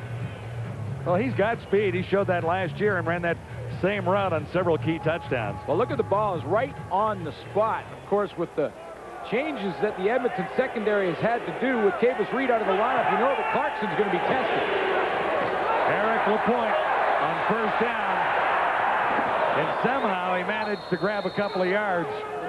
Looked like he was stopped for about a 5-yard loss as the Eskimos were all over him. Number 46, Melvin Hunter. Melvin Hunter has been quiet this year, but the Edmonton defense needs Melvin Hunter to step up his game and really take a leadership role. You see him, he just called the defense. He goes in there, he's going to call the defense from the line position. They need him to not only lead vocally like he just did in that huddle, but also by example with some big plays.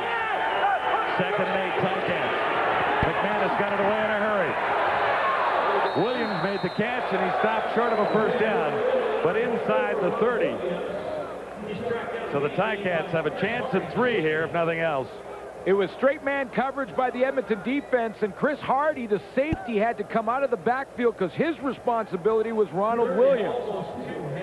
Now, Danny McManus wants to get Ronald Williams the ball in this matchup. There's the safety, Chris Hardy, right there. He steps up, and he's going to take Ron Williams on the under route. He wants to get the ball to Williams because he feels Ron Williams is going to break that tackle and come up with some big yardage. That's not easy to do on a quality running back like Williams. Tackle him from the safety position in the open field, and Hardy held him. Lancaster says, let's go for it. It's a long yard down there. Third down gamble for the Tiger Cats. And it's almost a yard and a half necessary for the first down. McManus decides to put it up, and he has the first down. Jeff Cummins made the catch, one of the big guys in there. And Cummins, in a short yardage situation, tight end spot, made the catch. Now there is a clutch reception. Well, this is fun. I mean, Jeff Cummins comes up. He's going to be to the right of your screen, and he's just going to go out into the flat. And you know what? He's the only guy open and available. Good coverage everywhere else. And he has to slide and come up with the big catch. Now, we talked about Hamilton receivers having the dropsies the last couple of games. Well, now they're they obviously got a new receiver coach now, and Jeff Cummins, he can go teach him how to catch Well, the I'm ball. telling you that. When you can put a guy from the defensive line out there, and he's 1-for-1 receiving, it's not a bad story. Big gamble pays off for the Tiger Cats. 3 minutes to go, first half. Closing in on halftime, James Duthie and Chris Schultz are back at TSN Football Control. They'll have the story of this day in the CFL, which includes another Montreal victory as the Alouettes roll to 6-2. And what's happened here? 70 yards on this drive by the Hamilton Tiger Cats, and Jeff Cummins comes up with the play of the ball game offensively, making the catch on 3rd and a long yard. The 7th play will be one that Jeff Cummins remembers. Absolutely. I thought that was a pretty big gamble. That was a long yard. It was at least 1.5 yards. Very big gamble by Ron Lancaster. 1.5 yards, and you know you got 3 lined up right there. That's a big risk, but it paid off. That keeps the drive alive, and the Ticats go gunning for a touchdown right here. There it is. Tiger Cats have the 2nd touchdown of the game, and Darren Flutie has his 2nd as well. Flutie, with 0 touchdowns coming in, has 2 here tonight. Darren Flutie works to the outside and gets separation. And we talked about him early. We talked about him playing hurt, and he really hasn't shown it. You knew he was going to have a breakout game, and this looks like it's start of it anyway. Danny McManus looks off any safety help, goes back to the left, and Flutie has Charles Anthony again on the run.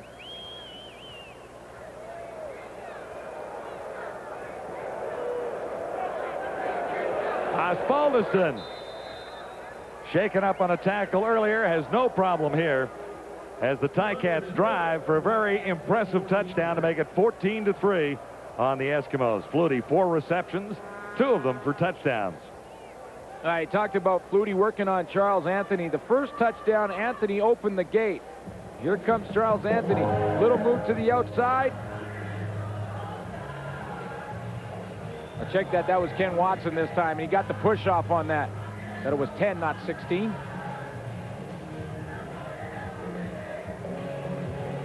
So he opens the gate on Charles Anthony and then gets the push-off move on Ken Watson. He just, flipping his moves depending on the halfback that he's going on.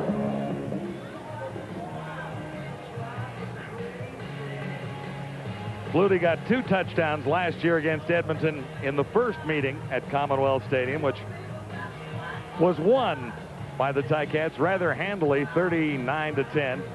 Impressive drive, 85 yards in 8 plays.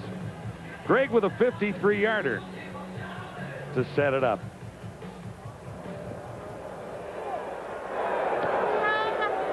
Deep for the Eskimos on the kickoff. Fred Bailey had a big one to open the game. Nice return here for Fred Bailey, number 6, out across midfield. He's been flying tonight. On special teams, Keith Cobb got over to make the tackle. We were standing in the middle of the field before the game talking to Don Matthews, and he kind of pointed at Fred Bailey, and he said, you guys are going to want to watch this guy tonight. Not only on the returns, but he's also going to play a lot of offense for us. Fred Bailey is running the ball hard, and he is finding the hole. A couple of real good returns for Fred Bailey. So he'll join Terry Vaughn in the receiving corps as soon as he takes a breath. He's out there now. Vaughn has been getting special attention again tonight. Marcus Crandall on first down.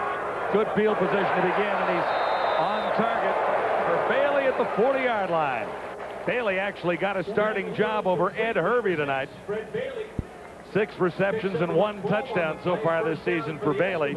Hervey dropped a couple last week, and Bailey draws in to get a lot more action, as you were saying, on offense. He's going to get a lot of action out at that wide receiver position and comes up with a catch on that last play. And 13 yards and a first down. Crandall, time running out in the opening half, and Bailey makes the catch at the 30. Now, Fred Bailey really has something to prove out there. I mean, cut by the Calgary Stampeders, kind of bounced around. He really wants to prove that he can be a everyday receiver. It's one thing to go in and have a game every now and then, or get a chance and have a game in the preseason, but you want to show coaches that you can play game in and game out. You're always going to be consistent, and that's what Fred Bailey is working at right now. Snuck off the Saskatchewan Rough Rider practice roster. Now, Crandall hasn't completed many tonight, but he's got a couple here to Bailey and comes up a little shy of the first down there. It'll be second, less than a yard to go. Lots of time for the Eskimos to hit the end zone. They're down 14-3. This is a scary play if you're the Hamilton defense because there's a few inches to go, and there's a whole bunch that Marcus Crandall can call here. He can safely get the first down on the quarterback sneak. He can run the football to Troy Mills. Or he can go for 6 right here. Or he can pull it out of there and go for 6. So you really are guessing if you're the Hamilton defense. Second down, inches to go. The rookie, Crandall in his first start. And Mills has the first down. A gain of 5. This drive continues for Edmonton. Calvin Tiggle, number 73, made the tackle on Mills that time. Number 73, Calvin Tiggle. They are going a bit into the hurry-up offense in Edmonton. Crandall behind the receiver, Don Ashley. We seem to have some room there. Gerald Vaughn was covering. Crandall didn't miss by much. He had room, but he didn't look back to the quarterback in time, and that's what Marcus Crandall was kind of motioning to. He said, with what the defense we saw, you had to give me a target quicker. You had to look back to me quicker. Second and 10 from the Ticat 25. Crandall stands in. Far side. Can he get the first down? Tobert, extra effort, gets across the line, and that should be a first down. Eurosius Parker brought him down, but he should have stopped him before he had the first down. Well, it was actually not the second effort that got it, but the third effort, because he's going to get hit by a couple of Ticat defenders. Watch this. They're breaking up there. Parker's with them. They got him. He breaks out and gets out of there. Adam cornered, got the first down. Drive continues. Crandall to the end zone. Looks for his first touchdown. It's Terry Vaughn, and it's there. What a great catch by Terry Vaughn.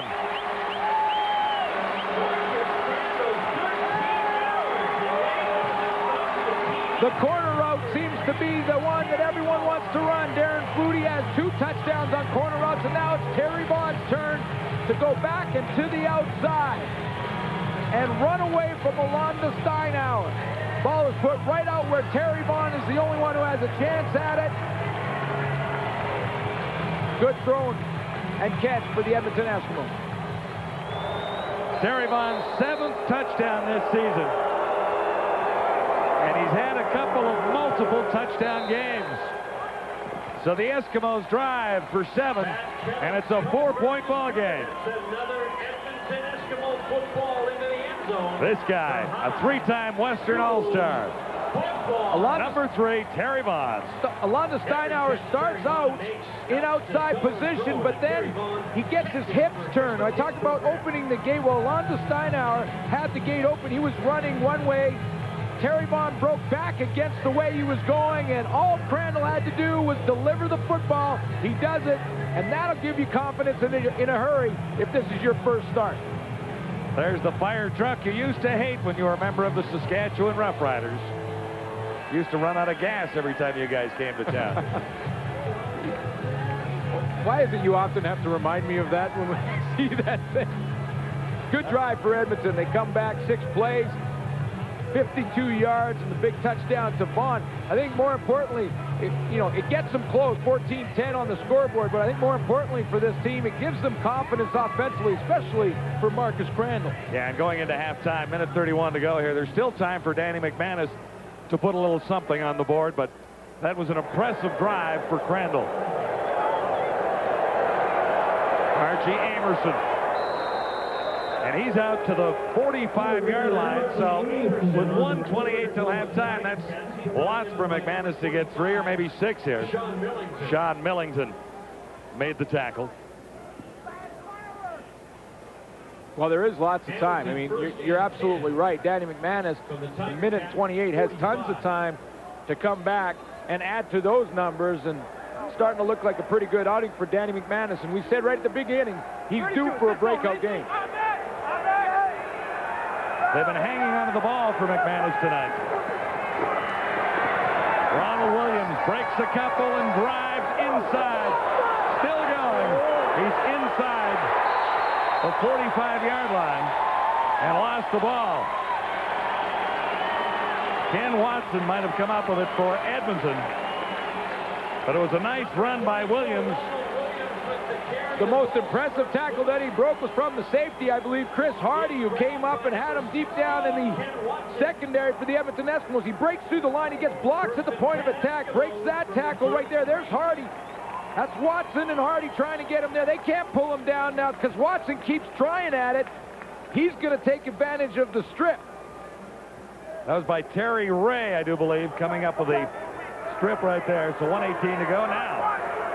Eskimos are back on the field. Offensively, Crandall has just driven for a touchdown. Pump fake once. He goes to Bailey. It's picked off by Steinauer. Ticats get it right back, and Terry Vaughn is over to make the tackle on Steinauer. If you're a defensive back, you have got to have a short memory. Alonzo Steinauer got burned on the corner route by Terry Vaughn on the touchdown, and Fred Bailey came back, tried to do a little out and up on him. See Crandall with the pump fake right there.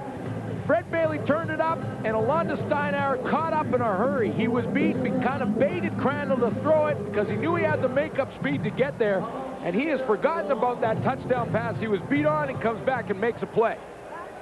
So still 1:08. McManus has the ball back at the 50. He can still put points up from the shotgun on first down. McManus going deep. Morreale waits for it. He's at the 30 and down inside the 20-yard line. Coverage by Chris Hardy, and Morreale makes a big catch from McManus here. It was zone defense. What Hamilton did is they sent two guys deep. One guy to the post pattern to hold the safety, Chris Hardy, and then Morreale to the outside. Chris Hardy, number 8, couldn't get all the way to the outside of the field. He was held in the middle by the post pattern.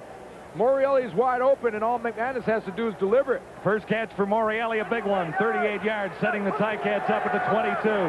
McManus over the middle, flags are down. Flutie made the catch, broke a tackle, and has about 8. Number 82, Darren Flutie. We do have flags. 43 seconds till halftime. Holding, Hamilton 62. First down repeated.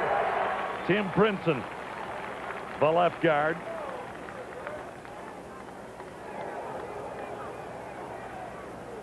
Well, take some momentum out of this drive. Big play by Morreale, and Flutie was close to first down territory on the catch, so this penalty is going to take a lot of momentum out of that one.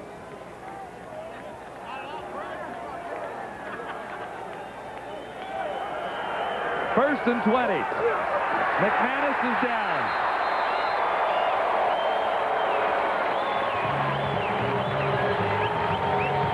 Another flag in the secondary. Tyrone Hines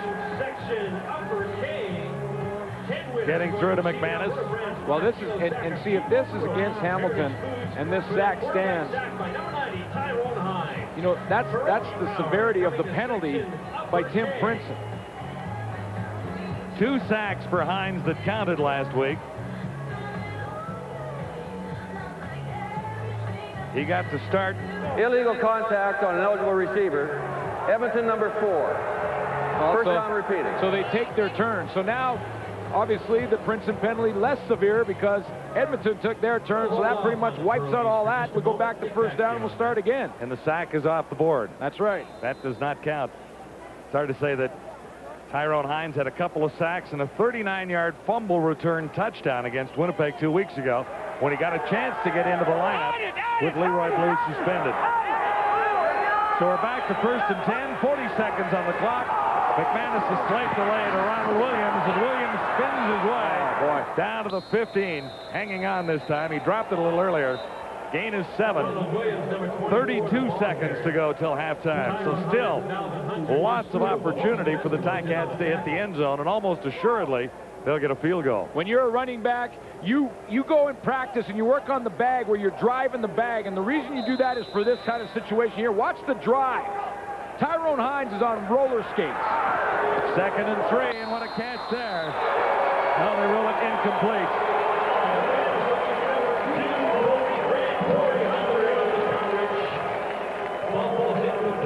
Torrey Hunter was quite businesslike with that play. Absolutely. You know, very businesslike. Torrey Hunter broke on it, hit Corey Grant, got the ball out of there, picked up his helmet, ran off the field, and said, there, we stopped you. Very businesslike sequence there for Torrey Hunter. And it forces a third down. So Osbaldiston will chip this one through. No mistake about that. Ozzie good on 14 of 17, 82% coming in. He's got a couple tonight. I think what's important, too, for Hamilton fans is that Paul Osbaldiston is shaking off that injury he had early in the game when Gizmo Williams kneed him in the ribs, and it didn't re-aggravate the quad injury that he had a couple of weeks ago.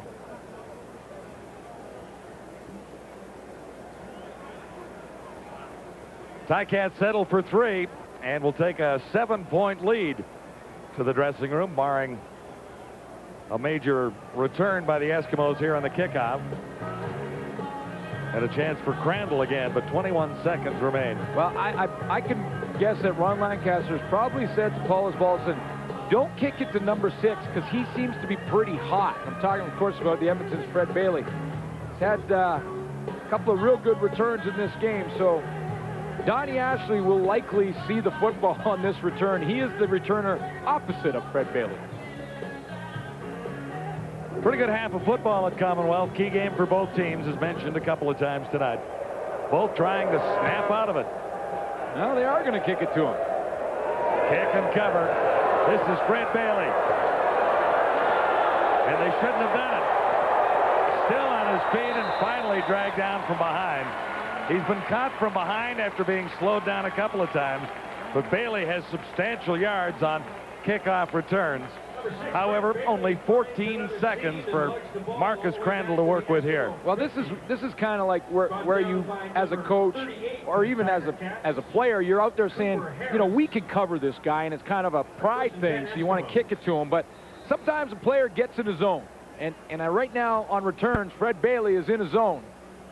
You know, and I'm not so sure if maybe the Ticats might want to think about kicking it to the other guy. Well, you suggested that. They didn't listen to you on the last play. Hopefully they'll tune in at halftime. 14 seconds to go till halftime. Couple of cracks at it for Crandall. Yes, Sobert. He broke a tackle. 5 seconds to go. Well, Rocious Parker made the stop. They're going to send out the field goal team because that catch puts them in field goal range. Now with 5 seconds, they got a shot to kick the field goal and answer those 3 points from the Hamilton Tiger Cats going in at halftime. Kellett's longest of the season, 44 yards, but he's hot. 4 for 4 last week. Now he did get the nick on that punt. And when you're kicking a longer field goal, obviously you have to swing that leg harder, so this makes it that much longer for Kellett. Ball will be spotted outside the 45. 17-10. Ticats on top of the Eskimos. Things have slowed down there. Did the Ticats call a timeout to try and ice this young kicker? Kellett, born in Regina, a member of the University of Saskatchewan Huskies for a couple of years. Osbaldiston is in the end zone to kick it out on what should be the last play of the game if Kellett is wide. He's got it. This guy has kicked 6 in a row. 2 for 2 tonight. And a pretty good sequence for the Edmonton Eskimos to close within 4 points. 1 second left on the clock. John, that kick was probably no more than about 15 yards off the ground from start to finish. He didn't get a whole lot of hang time on that one. Didn't really get it up in the air very high, but you know, 3's 3. At the end of the day, they don't ask how, just how many. That's one more for Matt Kellett.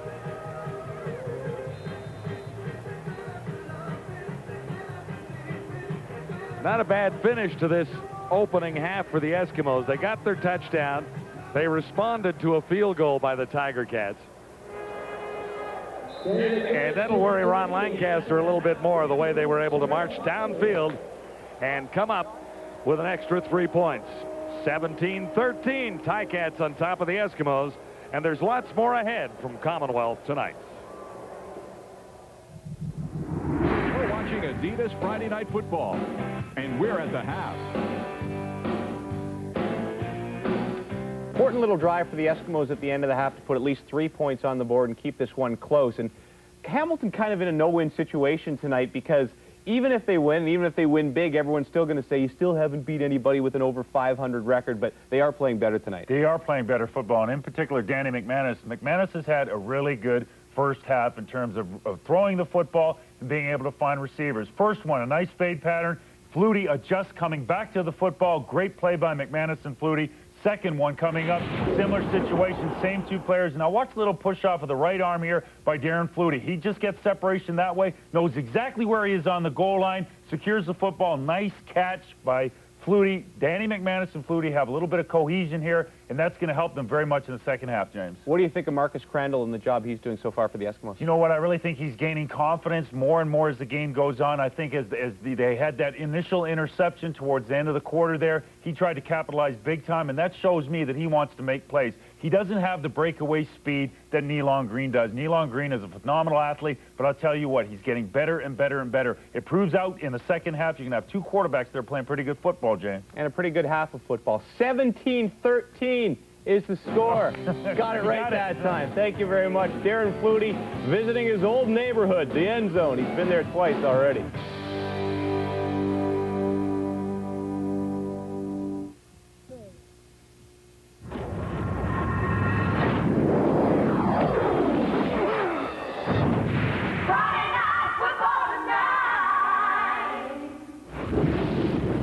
Welcome back to the halftime show. Well, Demetrius Maxey is a very wise man. Last week, he guaranteed a victory over the Alouettes. So this week, they asked him to do it again. And he said, no, it's the Alouettes. I'm not going to guarantee a victory 2 weeks in a row over them. Besides, they have Mike Pringle back in the lineup. Demetrius, very smart move.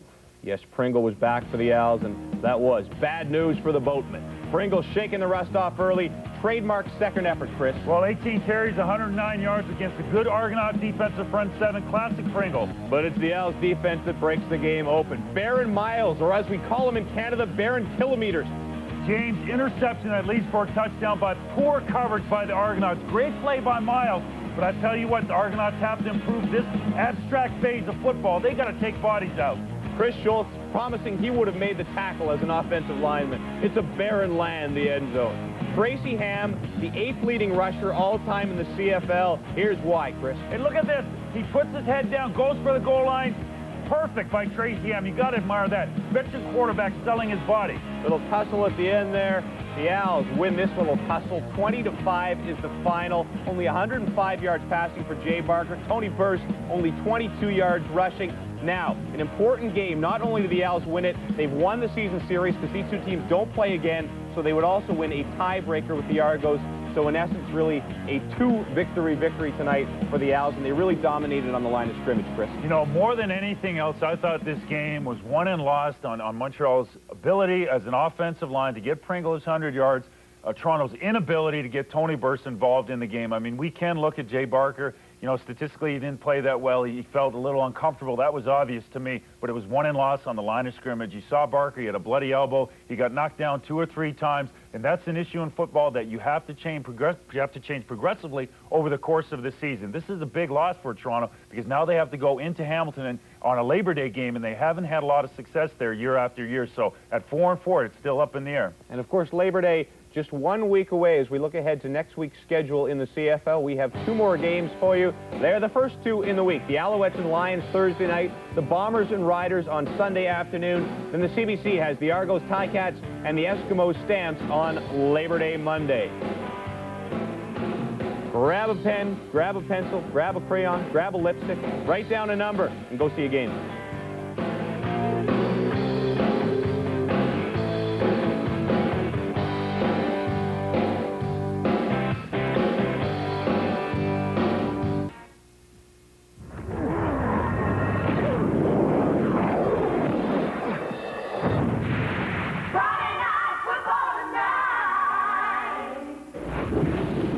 Welcome back. Well, his team is trailing, but Don Matthews has to still feel pretty good because the last time these two teams met, his team was already out of it at the half. Our Ken Chillibeck spoke with the Eskimos head coach.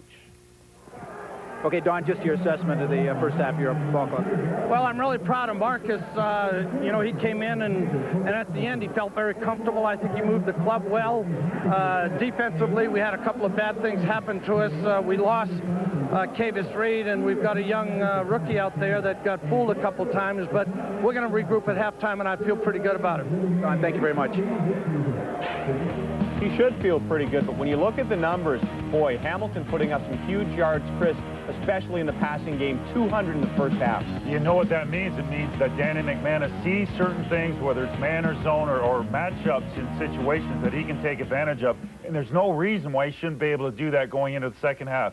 The Edmonton Eskimos, as this game progresses, will take more and more risks with their linebackers and with their secondary players, trying to really force McManus out of the pocket. McManus is a 3-5 step, drop-back quarterback, gets rid of it on timing. They know that that is coming. The battle's going to be between McManus' ability to read and find his receivers and the defense's ability to get to him before he can make that decision. I think that's an advantage for McManus, James. And that is one of the things we talked about earlier. Danny McManus, very much a streak quarterback. When he's on, he's usually very much on, and he's been on so far in the first half. His team leads it 17-13 at the break, but the Eskimos hanging in there. Mr. Vaughn, gone. Touchdown. His team's still in it. They trail by 4. Second half coming up.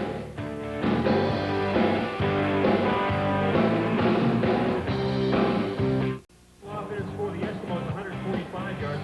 Perfect night at Commonwealth. Let's recap the first half. First touchdown, Darren Flutie. Got in behind Charles Anthony for the first one. Took on the other halfback, Ken Watson. In the second touchdown, a little different move, a little push-off move on Ken Watson. Comes up with that. His first 2 of the season. And then for the Eskimos, a spectacular TD reception here. Terry Vaughn's taking a page out of Flutie's book on that corner pattern. And Noonan to Aranda Steiner. He had to lay out to catch that one. So it's a 4-point ball game on a beautiful evening at Commonwealth. Ready for the second half. Here's Matt Kellen. Little squib kick down near the 30. And out across the 41 on the return. 12 yards. That was Jason Van Giel. Jason Van Giel with the return. So McManus had a pretty hot first half. The numbers stack up this way. McManus 200 yards and a couple of touchdowns already. Marcus Crandall didn't have as good a half, but he did start to recognize what Hamilton was doing defensively late in that first half. So he'll go in there, regroup, get on the board, come back with a different game plan for the second half. Ronald Williams stumbled as he tried to cross the line, so he gets a couple out of that. Quick update on the injuries. Henry Williams out with a groin problem. Kavis Reed with a burner. And Walters has a scratched eye, so the Eskimos are having to make some adjustments there with 3 guys out of the lineup as a result of the first half. Edmonton hanging in, though. Down by 4.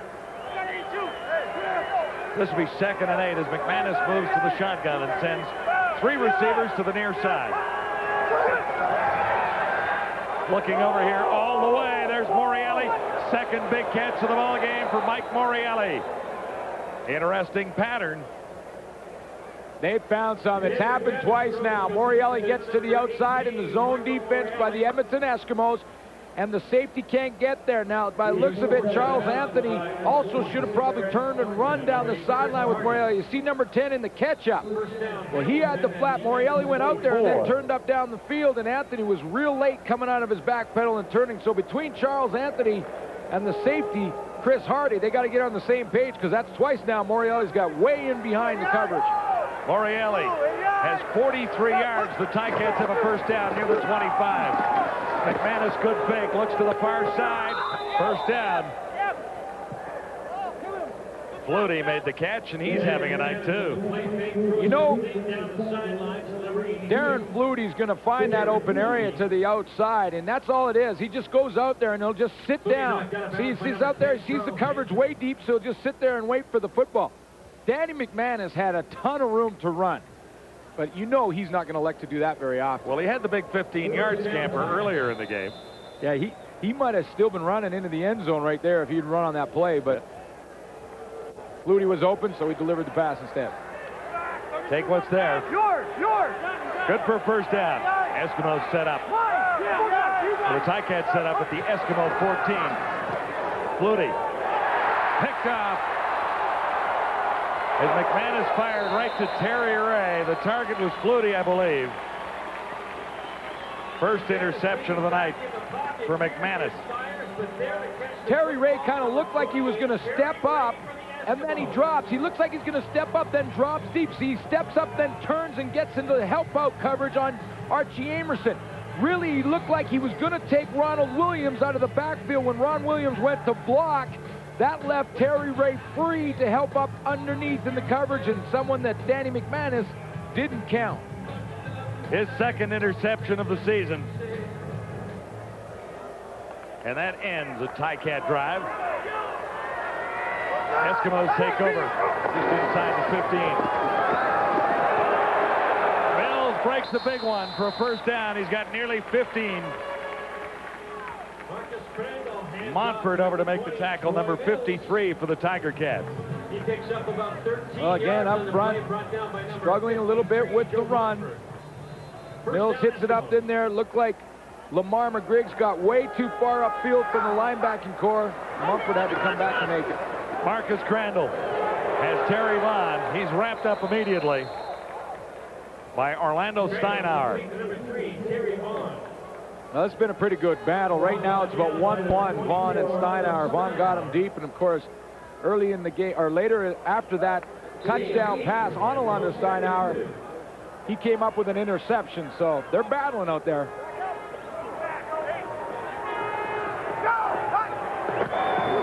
Second down, about a yard to go. That'll be enough for another Eskimo first down. Troy Mills wrapped up by Rob Hitchcock. A marker down. 17-13. It's the Ticats on top. Looks like it may come back. Edmonton number 25. Holding on Sean Millington's going to bring it back, but it was an unbelievable change of direction by Troy Mills. He went completely opposite the direction that play was designed to go in, and he did it in a hurry, but it's not going to count. Mills back for his second game after missing 5 weeks with a rib injury.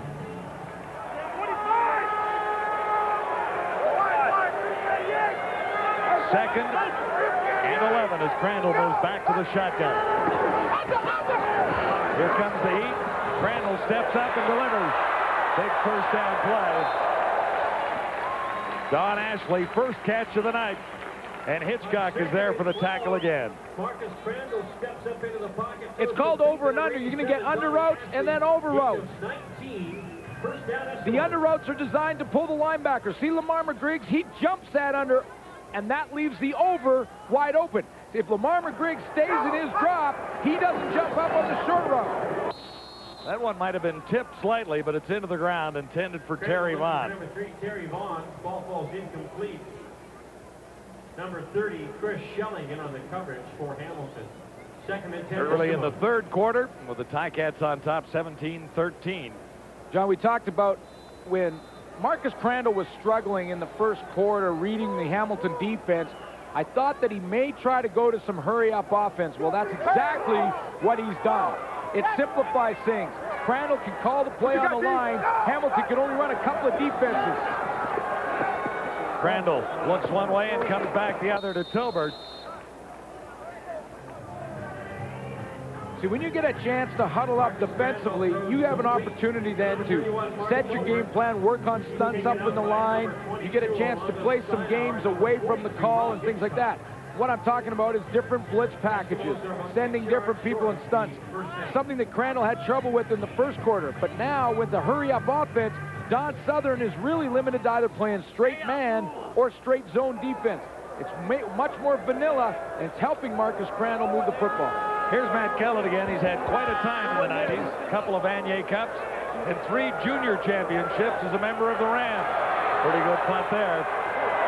Jackson returning for the Tiger Cats, and the Eskimos are all around. 46-yard on the punt, 14 on the return, and Chris Hardy led the Eskimo tacklers. It's tight this week on Adidas Friday Night Football. Adidas Friday Night Football is brought to you in part by Gatorade. Is it in you?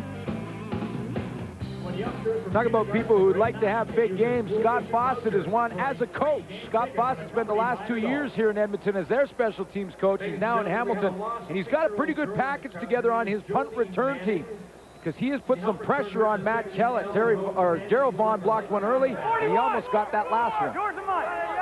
First down for the Ticats. 4 receivers set to the near side. McManus looks over the middle, has Flutie, big first down. Flutie out near the 45-yard line and wrapped up by Chris Hardy. That Eskimo secondary's had to make an awful lot of adjustments out there with the injury to Kavis Reed. Danny McManus is going to take advantage of that. You know that's going to happen. Flutie's the inside guy closest to Danny McManus, just breaks across the face of Marcelo Simmons. Right now they're just spreading it out and they're making the one-on-one matchup. And when it's a one-on-one situation, Flutie's going to be your man. Here's Ronald Williams, and only about 3 yards there.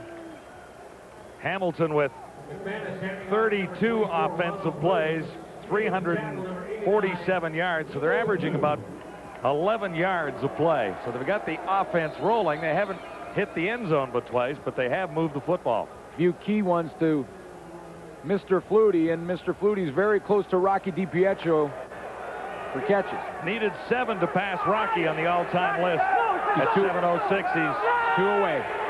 Got 6, a couple away. McManus and Corey Grant. Super play by Grant, who should have been stopped a little earlier, and Franz Clarkson finally made the tackle. But Grant shows a little bit more every week. He's had an outstanding season, this graduate of Laurier. 7th in CIAU receiving last year with 455 yards.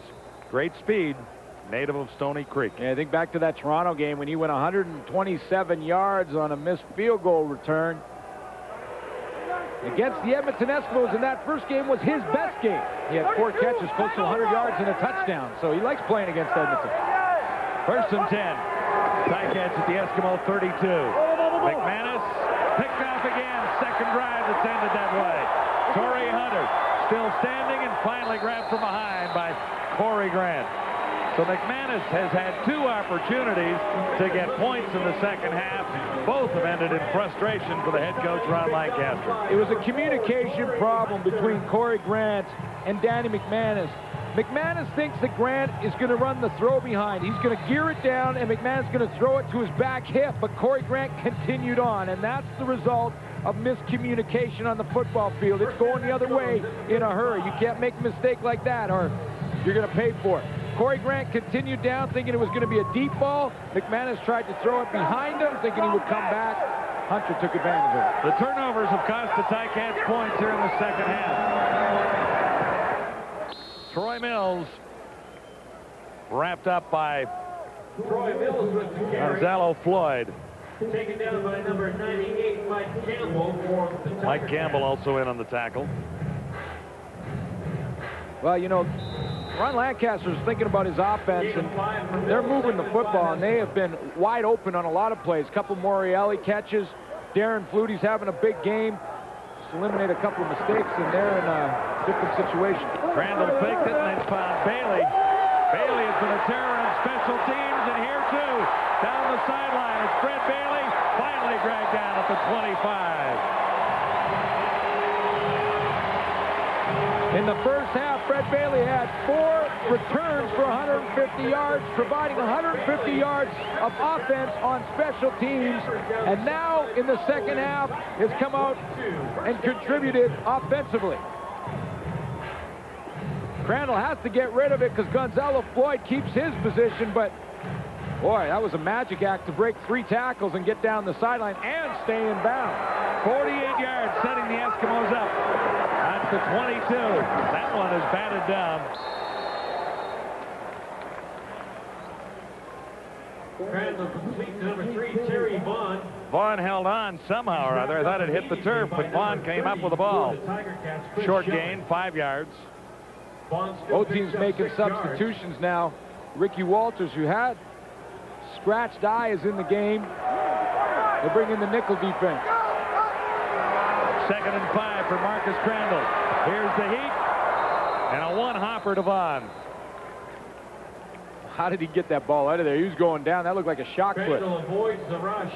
Tries to unload quickly to Terry Vaughn. The ball falls. This is just straight athletic ability to be able to do something like this, because Marcus Crandall was going down. Lamar McGriggs, he's going down, and somehow he lifts up and gets that ball out of there.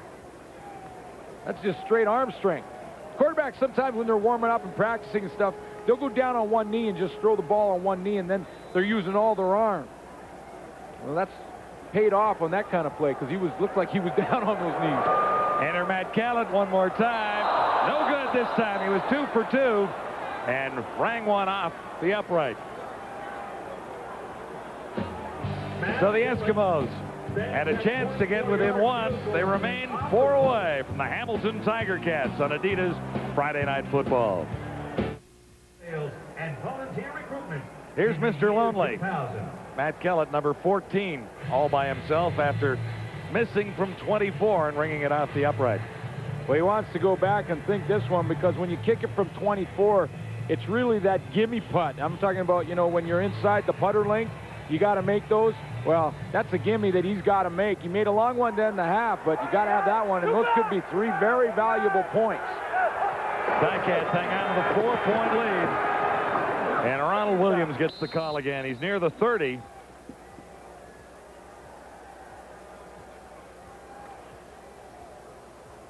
Brown was in the middle of things there, and number 92 lost his helmet. Ronald Williams, the ball carrier for the Tiger Cats. Lose the headgear. It has been a very physical football game.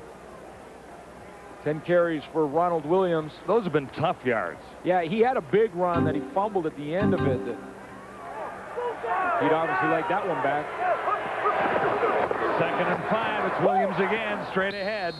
Broke 1 tackle, and he's near the 35. Stopped there by Justin Ring, an ex-Tiger Cat. Well, it's going to be another decision for Ron Lancaster. And in the first half, he gambled a couple times. One, it was 1.5 yards, and he actually made it. That was the big Cummins catch.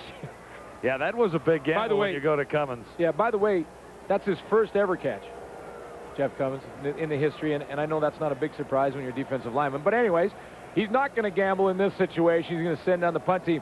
That one that he did, 1.5 yards gamble to Cummins, well, that was in the Edmonton end of the field. Yeah, there's a little different situation here. And Cummins, with 1 catch in his CFL career, has not become the go-to receiver on the Hamilton Tiger Cats, right? No, I don't think so. Ozzie having a nice night, averaging 50.3. Sailed a couple of beauties in the first quarter. And pinned the Eskimos deep. How about this one? Don Ashley. Still standing. Finally ran smack dab into Mace Freeman after a 12-yard return. The punt traveled 51. 1st and 10 Eskimos when we return to Commonwealth. 4:29 to play in the 3rd quarter of Adidas Friday Night Football. When Ron Lancaster brought the Ticats here last year for the first time to face his old team, the Edmonton Eskimos, he had a pretty good night. And it looked a lot like tonight's look so far. Long pass to Morelli. Well, he's caught a couple of those tonight. They weren't quite that long, and he didn't get in the end zone, at least not yet. And also Darren Flutie here. Darren Flutie, and of course Darren Flutie's found the end zone twice tonight. Ticats won 39-10, and Lancaster has not lost to his old team since moving over to Hamilton last season. Marcus Crandall pumps once, goes deep, and just misses, but there are flags down on the far side. Bailey was the target. Got some speed, and he's really had a super night on returns in particular. Sorry. Eurocius Parker, he did what he had to do. He saved a touchdown against Hamilton. That's what he did. Eurocius Parker was burnt on the out and out by Bailey and grabbed on. Pass interference. Hamilton 21. First down. If there's such thing as a good penalty, that's a good penalty. Because sometimes you get beat and all you can do is hang on, grab the shirt, take the penalty in the yardage, and you just saw Eurocius Parker look at the official and say, yeah, I know I did it, but I really had to. He's out there on the island for the first time. Eurocius Parker, a raw rookie on the corner, filling in for the injured Frank West. First down, Eskimos. Crandall comes to the near side, and that one was almost picked off. A great opportunity.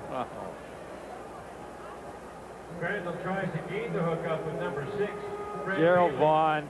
Gerald Vaughn is going to do a bunch of ball drills during the week and work on those hands, because there's no other way to describe that but just saying flat out drop one, and if you don't, you're in the end zone. Couple of interceptions for Vaughn. He was an All-Canadian previously, but he missed that one there.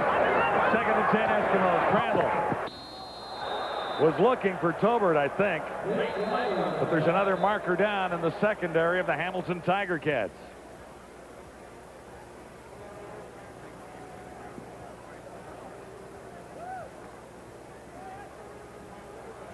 Forward pass interference. Hamilton, number 7. First down. That's Kyle Walters. And the Ticats have had to make some adjustments back there, too, for the injuries to Frank West, as mentioned, and Joe Hagens. There's Kyle Walters, and to see what he does on the play. Now, you can defend your ground as a defensive back. You can't come way out of your area to make contact. So this drive continues on penalties for Crandall and the Eskimos. Troy Mills.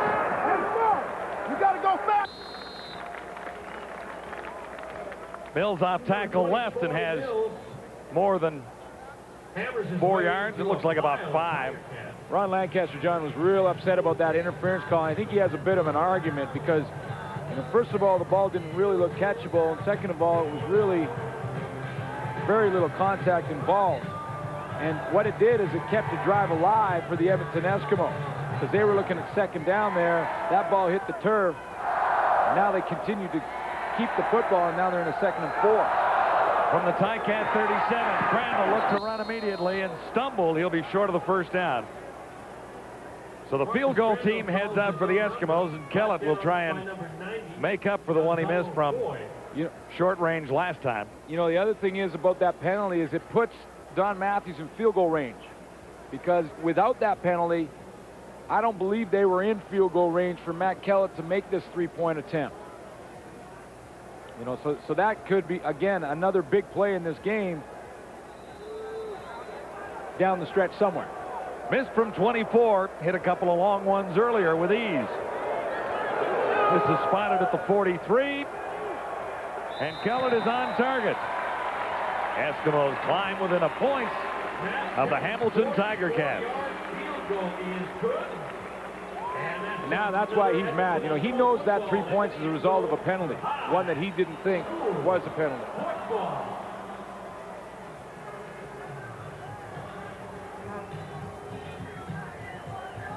Kyle Walters has filled in for Rob Hitchcock, who's moved up into a linebacking spot to help fill in for Joe Hagens. Here's another look, and it's Mark Tolbert coming across. Kyle Walters gives him a little bit of a push. This ball goes right into the turf. I don't know that impeded. Well, it was very close. The official that called it wasn't the official standing right in the middle of the picture there. It was the official from in the back judge area. The official standing closest to it didn't throw the flag, and that's why Ron Lancaster was upset, because it resulted in 3 points, and he still is. Shake it off. McManus has been intercepted to end the last 2 drives. Ronald Williams around the corner. Nice run for 24 for the Tiger Cats. Leroy Blue, 89, forced him out. Number 24, Ronald Williams runs off on, or rather outside, after that Danny McManus handoff. Picks up 14 yards on the play. Ron Williams taking it to the left, and he gets a pretty good block at the point of attack by Chris Burns on Melvin Hunter. Melvin Hunter had to go way inside and lost containment. That allowed Ron Williams to get to the outside, and then it was just a foot race. Yeah, it was Robert Brown making the tackle. 12 carries, 75 yards. We talked about it earlier. They've been tough yards inside. But a big first down there. 14, picked up by Williams. Ticats are on a roll again. Here's Eric LaPointe, and he's bulldogged to the ground as he crossed the line. Doug Peterson. You know, before the snap of the ball, Danny McManus was yelling opposite, opposite. It was something that he saw in the line of scrimmage when he came in. And what it is this play is designed to go this way. Danny McManus calls opposite, opposite, and they're going the other way with the football. Something he saw in the blocking schemes, thought it was a better chance of a play having success to that side of the field. Fairly close in rushing yards for these two. Hamilton has 9 more. McManus on second down. That'll be a first down to Archie Amerson, stopped at the 45. Grabbed there by Charles Anthony. So McManus right on the money to Amerson there in tight coverage. Amerson got up limping a little bit. Amerson, the inside guy on this one, he's going to break out. Again, because of all the changes to the Edmonton secondary, they're having to play a lot of zone defense and don't want to get too many man-to-man matchups because when they've done that, Darren Flutie's burned them. And that's why Archie Amerson found a little hole in there. This should be the last play of the third quarter. Ticats first down at the 45. McManus over the middle. It's Amerson again, and he falls as he made the catch. Pinned by France Clarkson. Well, he's limping, and he has that knee brace on, and it seems to be bothering him again. Amerson gets halfway to a first down. 1 quarter to go at Commonwealth in Edmonton. The Ticats lead it by 1. You're watching Adidas Friday Night Football, and we're at the quarter. Brought to you by 1-800-HI-IT'S-ME. It's the cheapest way to call. Collect. Well, we have talked at length about how streaky Danny McManus was. Seems to be back on track now, but we saw a little bit of the bad streak early on in the third quarter, Chris, with a couple of those interceptions. Yeah, a couple classic interceptions for Danny McManus, and really I thought that the first one was his fault. He really threw into coverage. He didn't recognize the drop of the linebackers in secondary. Kind of an easy play for the Edmonton Eskimos. Bad play by Danny McManus. The second one, miscommunication. Corey Grant is heading down the sidelines. This pass is thrown behind him. They were on the wrong page at this time. He has to be careful because going into the fourth quarter, if you continue with these 2 picks, you're not going to win the football game. It's too tight. McManus has to have communication just a little bit better in his decision process, James. On the other side of the field, best way to help out a young quarterback, run after the catch. We saw some from Freddie Bailey. Freddie Bailey is turning out to be one heck of a football player for the Edmonton Eskimos, and on this play, you can see a great effort where he breaks 3 tackles. Simple play, missed tackle right there, missed tackle by Hitchcock and Vaughn, acceleration by Freddie Bailey. If he continues to play at this level, you know that's going to really help Terry Vaughn because you can't cover 2 great receivers. You can 1, but you can't 2. Freddie Bailey is going to make an impact for Edmonton as this season goes on. All right, now if you're just getting in and missed our earlier game, here is the Reader's Digest condensed version. Montreal beats the Argos 20-5 the final. Pringle over 100 yards. Argos did nothing on offense. Al's now all alone in first in the East at 6-2. 1 quarter to go. Let's bring in Ken Chillibeck with an injury update. Okay, thanks, John. A couple injuries. Gizmo, probably wondering why he's on the sidelines in his skivvies, groin injury, and he's out for the game, obviously. No indication of when that happened. I talked to Dave Jamieson, their PR guy, just gave me the information. It is a groin injury. Also with Hamilton, their defensive tackle, Mike Philbrook, injured in the first half. He's also in his skivvies. He said it's a pulled ab muscle, and no indication of how serious it is, but he's not in the game also. So a couple key players for both teams out for this game, guys. Well, Philbrook, the starter, is a big loss for Hamilton because he was dominating the rookie Keyshawn Elmastube up front in the first quarter until he got that injury. So. To begin the fourth quarter, the Ticat drive continues with a 2nd and 6 at the Eskimo 40. McManus got rid of it in a hurry, and he was high and almost picked off. Morielli couldn't come down with it. Chris Hardy had a shot at it. For number 18, Mike Morielli over his head, almost in the Castrol's GTX presents the stats after 3 quarters. For Castrol, drive hard. Well, I agree with the arrow. That's the big story right now because Hamilton should have at least 2 more field goals on the board, probably 14 points because they were down in scoring territory twice, and 2 turnovers, 2 big interceptions by Danny McManus ended the drives. 47-yard field goal try for Paul Osbaldiston. Flutie puts it down. Ozzie puts it up. On the money. So Osbaldiston nails a field goal to restore a 4-point lead for the Tiger Cats. A little something to smile about over at the Hamilton bench. It's 20-16, but a long way to go. We're back live at Commonwealth. Here's the kickoff by Osbaldiston after his long field goal. Fred Bailey misplayed it. Has to turn around, but he's been running well for the Eskimos on returns tonight. Still standing, although markers are down near the 25. The ball actually squirted loose, but this guy has had a wonderful night returning the football. He is just dipsy doodle, shake and bake. This guy is just making some moves in the open field. He's done it all game. Look at some of this shake. Great move in not a lot of space. Where's the bake? Well, there's some bake there. A little piling on after the fact. That was Warren Musica finally. Actually, he might have fallen on him. Man, that hurt him a little bit. A big hand for the Phoenix Gymnastics Club now on the east side. Boy, he's really looked impressive returning those kicks, and he's also shown some signs offensively on a couple runs. And I'm thinking more about after he's caught the ball and what he's done with it after that. But Fred Bailey showing something here in Edmonton. Warren Musica, the top CIU defensive player in 1998, Vanier winner in 96 and 98 with the University of Saskatchewan. And a leader of the Huskies defense, is going to be a pretty good player in Canadian football, according to all reports. Yeah, and breaking in with the Ticats in his first year. I think he got away with that piling on. The penalty went against the Edmonton Eskimos.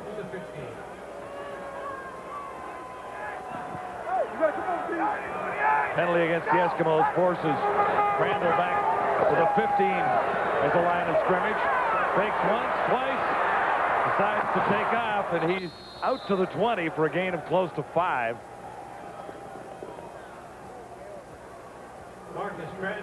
A great decision by Marcus Crandall not to throw the football.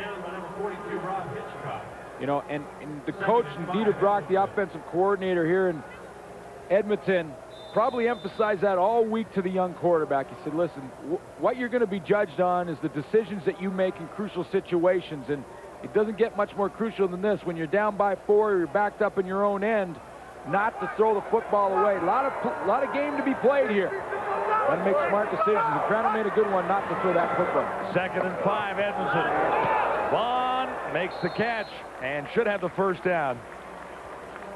Eurosius Parker was covering, had him wrapped up. And Vaughn a little shaken up, slow to get to his feet, but he does have the first down. You know what Vaughn does nicely here? Vaughn does nicely is he comes down and he comes back. The most aggressive part of this pattern is at the end of it. Little move there. Now watch at the end, 2 hard steps back to the football. And Eurosius Parker just can't get around him to get his hand on it. 12:45 to go in the 4th quarter. Ticats on top by 4. Crandall for the Eskimos. As Bailey, short of the first down, but barely by about a yard. Hitchcock had to come over and make the tackle. Well, a couple plays in a row now. Marcus Crandall's gone out to Eurosius Parker, the rookie, on the corner. You mentioned it earlier, John, having to play because Frank West is out with an injury. So Marcus Crandall probably talked to Dieter Brock before at the halftime and said, listen, let's go and test that rookie. Let's see how he does in the open field. Let's see how he does in one-on-one coverage. So he may go back over there again before this one's over. And you keep doing it. And there's a guy, when he played, he was one of those guys that can make you hurt in a hurry if you're a defensive back. Dieter Brock said it was very close in the final decision between Marcus Crandall and Nealon Green as to who would be number 1 when the season began. Timeout at Commonwealth. We'll be right back. Jeff Cummins, the injured Tiger Cat, helped to the sidelines, and he needs a little help by Beveridge to get over there. So that puts the heat on Derek McCready, an ex-Eskimo who's only been in Hamilton for a couple of weeks. With 2 Tiger Cats out of that starting defensive line, the Eskimos likely figure they can run a bit. Troy Mills made the tackle. Oh, he did a nice job, too. Or Troy Mills the carry. I'm sorry, Glenn. Mike Philbrook and Jeff Cummins now out of the lineup. It's up to Mike Campbell and, like you mentioned, Derek McCready, and they did a pretty good job stuffing that up in there. McCready played 9 games in Edmonton last year. He had 5 sacks on the season. He's the guy who goes down hard and plugs it up. He gets some help initially from Hitchcock, and then Campbell pushes him back to make the tackle. McCready would love to play well, obviously, in this game. 2 years ago, he was the S nominee, the Outstanding Canadian.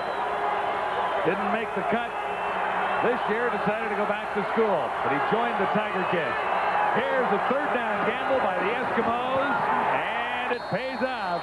Out across the 35, and Mills goes right over the top on 3rd and 1.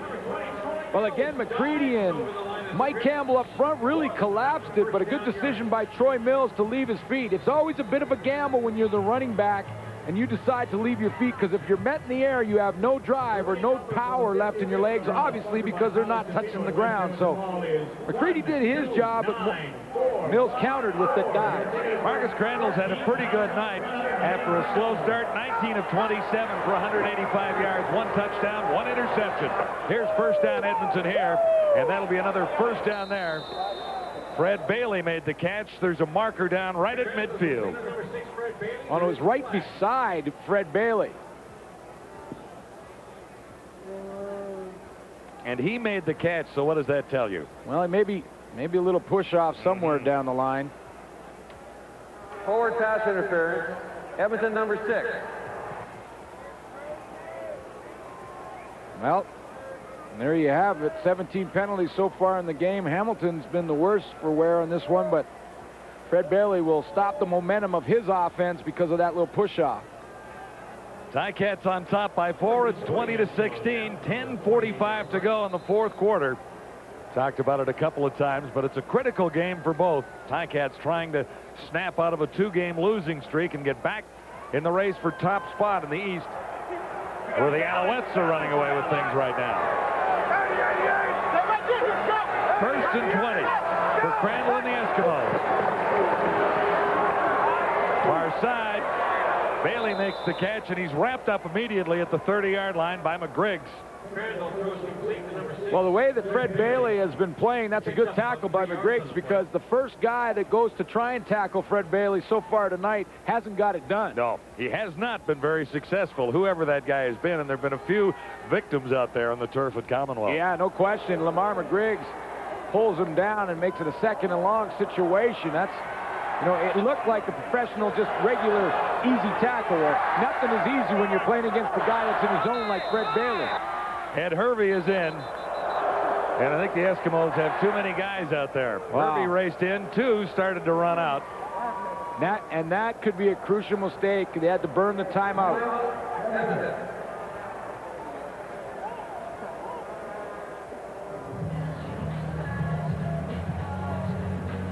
Ticats trying to snap a 2-game losing streak. And we're going to miss one of the Ticat regulars on the beat. Norm Miller, the director of communications, has done a great job for us throughout the years. Boy, is he ever, you know, and it's so crucial. Norm Miller and the Norm Millers in the league, we deal with them directly on a day-to-day basis. They take care of the notes for us. They make sure they update the stats and keep us informed. And Norm Miller does such an excellent job and has over the years for the Hamilton Tiger Cats. Well, he's moving on to True Gravity Sports and Entertainment, but I'm sure we'll see him around helping out the Tiger Cats on a part-time basis. But good luck, Norm. Marcus Crandall in a little trouble here. Finds Bailey, and Bailey took a huge hit. So did Crandall in the backfield. Bailey was hammered by Chris Schilling. Look at there was some hitting going on in that field. He flagged down in the backfield, though, Glenn. Marcus Crandall found Bailey, and Bailey found a headache. Roughing the passer, Hamilton 98. Wow, they're going to get called on the roughing the passer. It'll be Mike Campbell. That was the first hit. Listen to this one.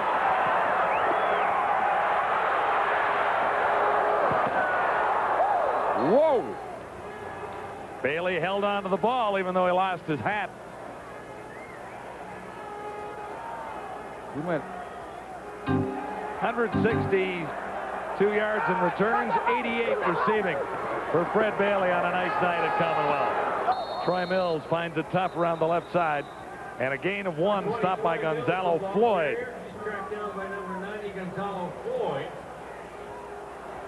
Bailey still shaking that hit off, or the effects of the hit, I should say. Well, again, another penalty that Ron Lancaster will be upset about, and Mike Campbell getting the late hit. It looked very close to me, but obviously officials believing that protect the quarterback, you're going to call that one, and keeps the drive alive for Edmonton. That's twice that has happened. A marginal call that's kept the drive alive. It cost him 3 points earlier.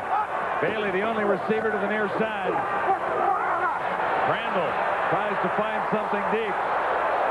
Should win the race there, and over on the far side, no catch. Tolbert got his hands on the ball but couldn't stay in bounds. Eurocius Parker has been tested by Fred Bailey, and we talked about how Dieter Brock probably going to go after the rookie. Well, in order to stop that from happening, you got to come up with some coverage and you got to make some plays. Marcus Crandall wanted to come over here, and Parker, that's called being in the hip pocket, putting a blanket on the receiver. It was the Eurocius Parker blanket on Fred Bailey, and Bailey is playing a great game, but you got to do that as a rookie a couple times to say, okay, you might get me once or twice, but I'm going to step up and make some plays as well. Matt Kellett is in again, averaging 42 yards a punt so far in 99. This is not deep. Curtis Jackson for the Tiger Cats, who really haven't had a big return tonight. I see a penalty flag down back at the line. Tracked down with some good hustle there by number 90, Tyrone Hines for the Eskimos. 8:12 to go, fourth quarter. Holding. Edmonton, number 11.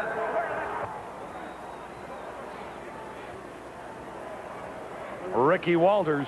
Yeah, they're going to have to do it again because the holding was at the line of scrimmage. And there was no return, so Nobody no yardage on the return, so the Ticats might as well ask for a re-kick. No question. The punt cover team will all be a little bit more tired. They'll have to do it again. They're automatically going to come up with better field position unless Kellett can really smack one. It was not a deep punt the last time for Kellett.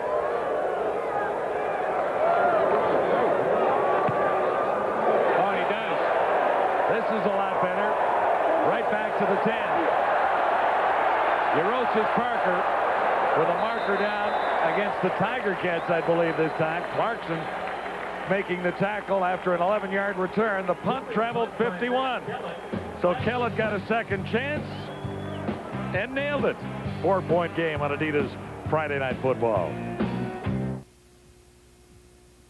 Friday Night Football tonight.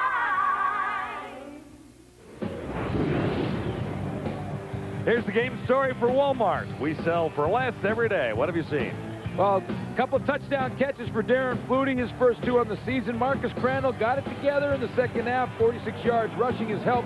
Danny McManus having a breakout game. Hey, Fred Bailey, though, 250 all-purpose yards. First down for the Tiger Cats, and that's LaPointe for about 4. He's out across the 10-yard line. Eric LaPointe. And that game story was chapter 1 through 4, and with over 7 minutes to go, we may have to write one more chapter to that. 4-point ball game. Ticats have had some chances in the second half, and they have not been able to put points on the board when they were deep inside Edmonton territory. Yeah, a couple of turnovers have been the difference, and it's a 4-point game right now. Ron Lancaster still thinking back to that field goal Edmonton scored after a penalty. Second down and 6. McManus into heavy traffic. Flutie was the target, and he was hammered out of bounds by Torrey Hunter. Now, this is very close to being unnecessary roughness on the sideline by Torrey Hunter. Well, Flutie, how far was he out of bounds, or was he out of bounds when he got hit by Hunter? The ball's fluttering. Here comes Hunter breaking up. Not out of bounds. He was on the line, but really it was an uncatchable ball at that point. Way out of bounds. Looked like you relaxed, but he was in the field of play, and if you're in the field of play, be ready to get hit.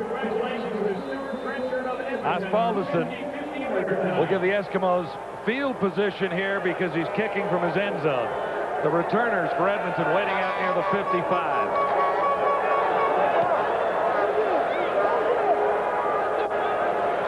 Good kick by Osbaldiston. Here's Don Ashley. Maybe a yard on the return. Well, call it 2. 49, the putt. So Marcus Crandall has been impressive after a slow start. He has not made many errors. Here's what we thought the Eskimos had to do to win this one. Simplify the offense. They did that when they went in the hurry-up, and Crandall has paid dividends by it. 195 yards passing, 1 touchdown. Create some turnovers, 2 big interceptions. Danny McManus had a chance to come up with some points and didn't. And there's some decent running yards from both Troy Mills and Marcus Crandall. Chance for the Eskimos here to put a drive together. They're down by 4 at 20-16 and have superb field position right near the 55. I'm not sure what the delay is about down there. It's an exciting part of a football game, and it's the time when you want to be on the field, because this is sort of defining moments will be created in this situation. With the game in the balance, 6 minutes left, you come up with that big interception or you come up with that touchdown catch. This is where people start to talk about you as a football player as one of the big play guys. When the game is on the line, who steps it up? Marcus Crandall has stepped up in his first pro start. Here he is on first down. And Bailey makes the catch far side. Steinauer says no. But they're calling it a catch for Fred Bailey, who's done it all tonight. Well, we're going to give you a nice look at it, and you be the judge. Did he come up with this one? He gets the hands down low. I believe he did, and a good call by the officials. Got both hands down there on the turf, and they got them together. When he locked those elbows together, the ball hit his arms, not the grass. Crucial 16-yard gain for Edmonton. Crandall puts it up again. On the money again, but the catch isn't made by Vaughn. It popped out. Gerald Vaughn is one of the most physical halfbacks in the game, and he came up and hit Terry Vaughn hard enough to separate him from the football. That was a catch. Vaughn on Vaughn, and 39 wins it. Watch this. This is a catch until Gerald Vaughn puts this hit on him, and that ball flies out of there. Tackle the football. You got arms like that, you can tackle the football and the man. Critical second down here for the Eskimos. 5:31 to play. Crandall needs 10. Looks to the near side and missed Bailey that time. Crandall has thrown several a little bit low, bouncing them to his receivers. Yeah, but it's a good thing he did in that play, because Chris Schilling was breaking on it, and I'm not so sure if that one isn't a little higher, that Schilling has the best chance at it. So Crandall may have bounced that one, but the field goal team is coming on the field. There's a chance for points. Matt Kellett is ready. 3 of 4 on the night. His longest 47 yards, and this will be a little longer than that with the ball spotted at the 49.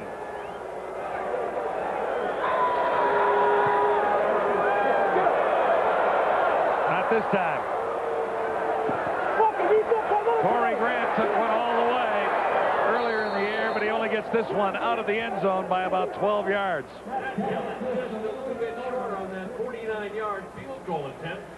It's a 4-point ball game, so that was likely the right call. Yeah, well, what Get it out. You don't want to give Edmonton an opportunity to tie this thing with a field goal. So it's 20-16. You didn't want to give it up. But maybe Lancaster thought he should have as he shakes his head there. How do you see it? Well, you know, I mean, I hear your point. You 4-point game, you give up the single. You're giving the Edmonton Eskimos a chance to tie it with a field goal. But you're now looking at a situation where on the 11-yard line, and I think Ron Lancaster is disappointed. He's disappointed he didn't get Corey Grant up the field a little more on the return.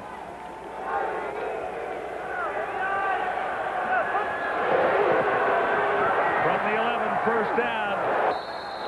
Eric Lapointe has about 5. Ron Lancaster looking to end the 2-game streak of losses. And here's what we thought the Ticats had to do it. Yeah, defend the run. They've given up 100 yards, but they haven't really given up what they've given up the last couple games, so they're doing that as part of the reason they're ahead. Get back to the run. They'd like to see that, especially now. Make some big catches. Flutie's come up with a couple of key ones. Lapointe didn't quite get the 5, so this is second and about 7. Far side, dangerous toss. Amerson was the target. Watson was covering with help from Charles Anthony.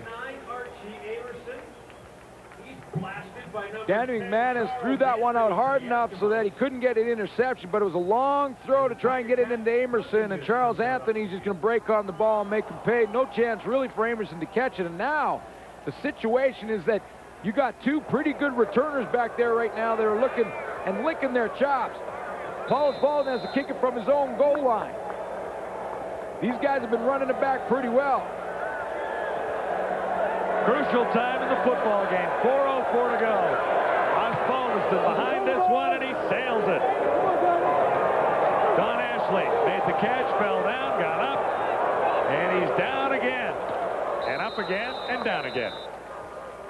Big kick by Paul Osbaldiston, and he finally got his cover team down there.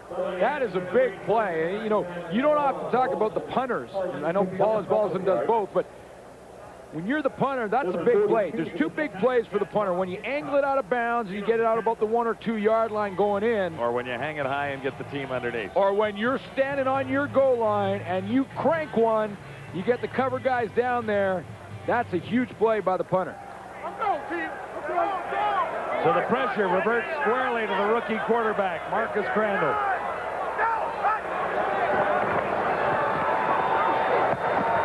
He responds, short of the first down, but he's on the mark. Big catch by Rick Walters. Rick Walters, of course, had to catch that one looking at it just one eye. Because he's got a scratch through the other one. Game 7, 2nd and 3 Eskimos. Yeah, he was shaken up in the first half, speaking of Walters. Hurry up offense for Crandall, who's had a pretty decent night. Nice fake, and found Bailey. He's tough to bring down. As you'll see here, so long, Fred Bailey, all the way. He has been absolutely incredible all night.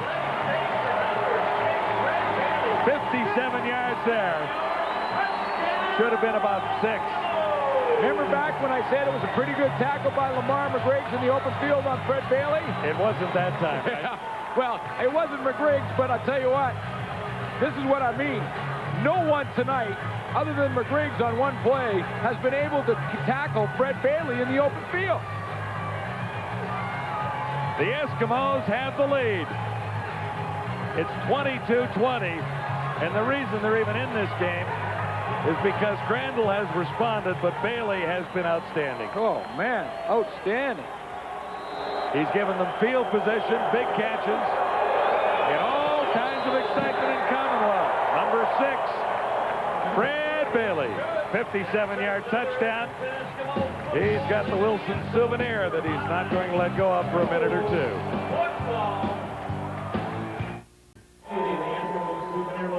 Biggest play of the ball game right here. Well, if you're playing against Fred Bailey, you better gang tackle him because he's going to make the first guy miss every time. Good, strong legs. Fred Bailey holds his ground and then takes off. And great acceleration because Chris Schillings had a bit of an angle. He can't catch up to him, and Bailey is in the end zone. Why did he break that tackle initially? He broke it because Eurocius Parker did not break down when he got to the point of attack. Right here. Now, right at this point, you got to break down and stop your momentum.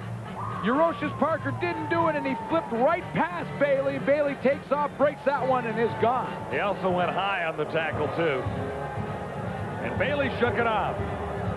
307 yards. Make that 323 yards in total offense for Fred Bailey. What a night. Eskimos on top by 3.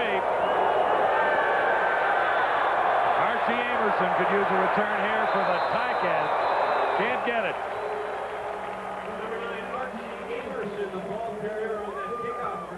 Ticats have been in control all night until about right now. 2 plays to cover 65 yards. You only need 2 if you got a guy that's going to take it 53 yards for you.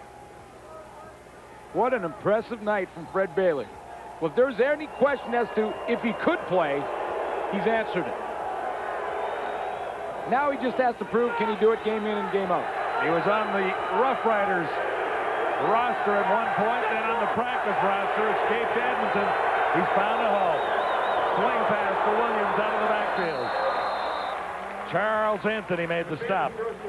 So it's up to McManus right now to drive the Ticats for a field goal at least to tie this thing. Oh, yeah, and he's got an eternity to do it. 2:45 left in the game. Danny McManus, I mean, Fred Bailey and the Edmonton Eskimos were celebrating, but there's a lot of football here left. 2nd and 4, and they won't get the first down from Williams there. Eskimo defense celebrating. Doug Peterson having a pretty good game. Yeah, he had the great game last week with a huge interception. Yeah, it was interception. Those people who didn't see it. 61-yard return was more impressive than the catch, I thought. He does enough to get one little wink to his teammates, say, yeah, I stopped that one. Ticats have to go gambling here. 3rd down, a yard to go. They may not get it. There was contact in the backfield, and it'll depend on the spot of the ball. Lancaster says we've got it. Well, I think Ron Williams may have slipped the first hit. The first hit had him dead in the backfield. Absolutely. I mean, you called it right, John. When he got first contact, he was back there a yard behind the line of scrimmage, but they're going to have to measure it because he slipped that first one and fell forward.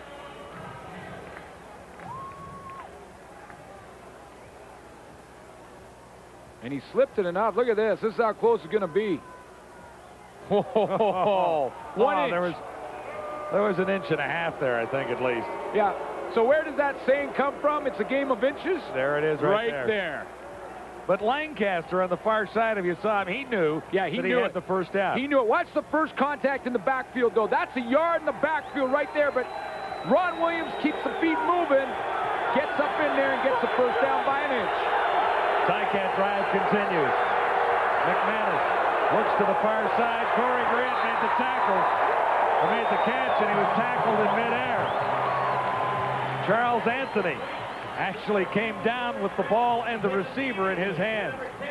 Corey Grant had to climb the ladder to pull it down. That's why Anthony made the dramatic hit on him, but gave a little point to his quarterback, said, hey, don't worry about it. I know you exposed me a little bit there, but I'm here for you. Back in the huddle. Only a 3-yard gain, however. Another big play for the Tiger Cats with 1:57 to go. 2nd and 7 into heavy traffic. And McManus comes up short again on a first down. Amerson made the catch, but it looks like it's 3rd and a little bit to go. Great look off by Danny McManus. He's looking all the way to the left of the formation. Watch which direction McManus is going to look when he takes his snap. Looking all the way to his left, way to his left, way to his left, and right over the middle, throws that football. And even though there's Eskimo defenders all over the place, they can't break on it because McManus looked him off. How close is it this time?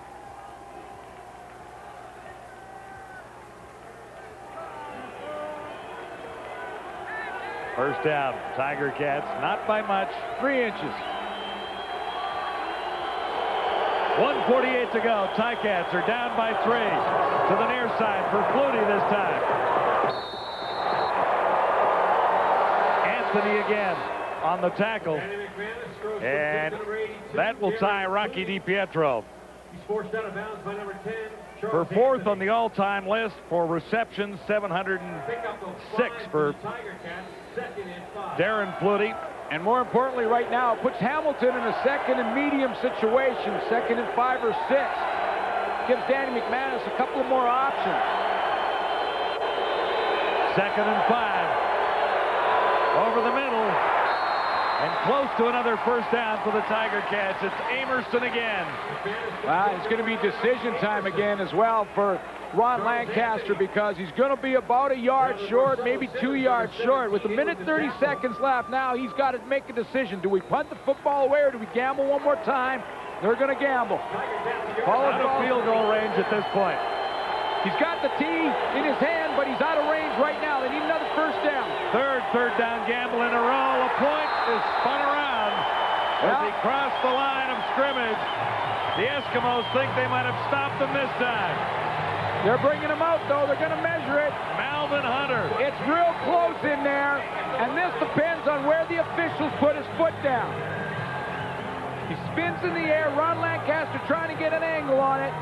Where did the official mark the football? And again, it's going to be close. LaPointe was spun right around.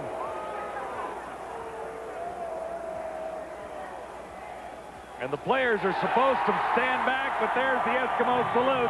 Edmonton has stopped the Hamilton Tiger Cats, and with 1:22 to go, the Eskimos have an opportunity for their third victory of the season. And that night when I didn't think they had enough. And that's when you go back to the decision that Ron Lancaster had to make. It was a long yard and a half, and Terry Ray knifes in there and makes contact in the backfield and makes LaPointe lose his feet. Terry Ray gets first contact. That puts LaPointe in the air. And it spun LaPointe around, so it put the ball back closer to the line of scrimmage. Marcus Crandall can run 1:21 off the clock and get the win here. Montford has him. Ball comes loose, but they whistled it down. Great speed by Joe Montford. My goodness. Now, Ron Lancaster, I want to talk about that decision one more time, because going in, I thought it was a tough decision. Lancaster punts that football away. Crandall may get it back, but if you hold them 2 and out, which you got to expect your defense to do, you got to hope they will, you get way better field position that Ron Lancaster will face if the defense does that right now. And it was a long yard and a half, easy for me to say, a long yard and a half that he had to get. I'm not second-guessing Ron Lancaster. He gambled early and it paid off. He's gambled a few times in this game, well, 3 and times it paid on off. that drive, the 3rd time unlucky. The injured Eskimo is the quarterback, Marcus Crandall. Well, I talked about this, and I couldn't believe that Joe Mumford caught him. I mean, that's an angle that favors the quarterback with the pretty good running ability in Marcus Crandall, and Joe Mumford ran him down. And then when he pulled him down, that's why Crandall was hurt and lying on the field. Last week they lost Nealon Green, so that means Dan Crowley is next in line to run this final minute and 16 seconds off the clock. And Dan Crowley's got to know one thing. First of all, he's got to come into the ball game. Nealon Green will not play in this game no matter what. Dan Crowley's got to know one thing. The Hamilton Tiger Cats on this very next down will send everybody. I mean, I will be surprised if Don Southern doesn't line them up all in the line of scrimmage and say, okay, Dan Crowley, you haven't played a snap this year. We're going to send everybody at you, and we'll see if you can pick it up. Because they got to make it, they got to gamble now. 1:16 left. They got them in a situation, 2nd and 11. You send the house against a young quarterback in Dan Crowley. You see if you can't get the sack. Get a little better field position and give your quarterback about a minute to go. Try and drive the field and kick the game-tying field goal. 3-point ball game at Commonwealth in Edmonton. The Tiger Cats have made too many errors tonight to claim victory easily. There were chances early in the second half. 2 drives inside the 25-yard line ended with interceptions and should have been at least 6 points, at minimum the 2 field goals. But there were better chances for Hamilton to score touchdowns as well, and the Tiger Cats have had too many errors in this one tonight. They can still win the ball game, or at least force overtime. But the Eskimos have played inspired football in the second half particularly. Marcus Crandall has really shown an awful lot. And Fred Bailey has stolen the show. Well, but Crandall has helped off the field after throwing for 276 yards and a couple of touchdowns. Well, he can't put any weight on that foot. He's out. I mean, that's it. They're going to speculate on what it is, but he can't put any weight on that leg. So Crowley's got to go. If he gets the first down here, he's going to have to stay in there and put a couple together to end this game. Or he's going to hand it over to Danny McManus, who knows a thing or two about the hurry-up offense and winning games when he has to come from behind to do it. So here you go. 2nd down, 12 to go for the Eskimos. A brand new quarterback in there, Dan Crowley, working from the shotgun. Crowley will try and take a little timeout. Decides to run. He's short of the first down. Stopped at the 55 by Chris Schelling. No, but punting situation for the Eskimos. Excellent call by Dieter Brock, the offensive coordinator, because he knew Hamilton was going to come after him. And he just said to Crowley, what he said there was, take that football, run it, get positive yards. Don't worry about the first down. We'll punt it away. You get some positive yards, and we're going to pin them deep, and then ask our defense to win the football game for us. Don't drop back, get another 10, 15 yards deep from the line of scrimmage, and then get sacked. Get some positive yards, we'll kick it away. Great call right there. Conservative, but great. Very smart call from Dieter Brock. Took some time off the clock, and now Matt Kellett stands back at the 40. 53 seconds remaining at Commonwealth. Big heat, it's blocked. Ticats all over the football, and there's a chance for more here for the Hamilton Tiger Cats, who've been all over Kellett tonight. There hasn't been one punt in this football game that Matt Kellett hasn't felt the pressure from the Hamilton schemes. And so it's been Gerald Vaughn, but it has been a great game plan from Scott Fawcett. And it comes up in the most crucial time of the football game. I talked about how they move around and change these blocking assignments for the Edmonton Eskimos up front. Well, it pays off in a huge way because now already Hamilton is in field goal range to tie this game. And there's still 45 seconds to hit the end zone for Danny McManus. Ticats at the 40. McManus goes for it all inside the 10-yard line. It's Corey Grant with the catch. 39 seconds remaining. He was wide open. 33 yards the gain. Corey Grant keeps it alive. McManus was right on the money. Well, that's what momentum will do for you. Everyone is just, in the Edmonton secondary was still reeling from the block punt. They got out there, they weren't focused, they weren't concentrating, and they blow the coverage. 3 cracks at it now for the Tiger Cats to hit the end zone from the 6. Ronald Williams may do it on number 1. Stepped out. I think he's a yard shy. He just stepped out, just outside of the end zone. Now you've got one chance to hammer it through for the win, and then back up and go for the field goal. Here's how close Williams got. Well, he jumps over the tackle of Ken Watson, and when he does, he comes down and steps right there. Just a toe on the line, the official right on the spot to make the call. One chance for the win here with 29 seconds to go. Ticats have the opportunity. Williams has the ball. He's a yard shy. Darren Flutie, John wants a penalty. Ken Watson ran on the field way late. Darren Flutie was screaming at the officials to get the penalty call. He didn't get it.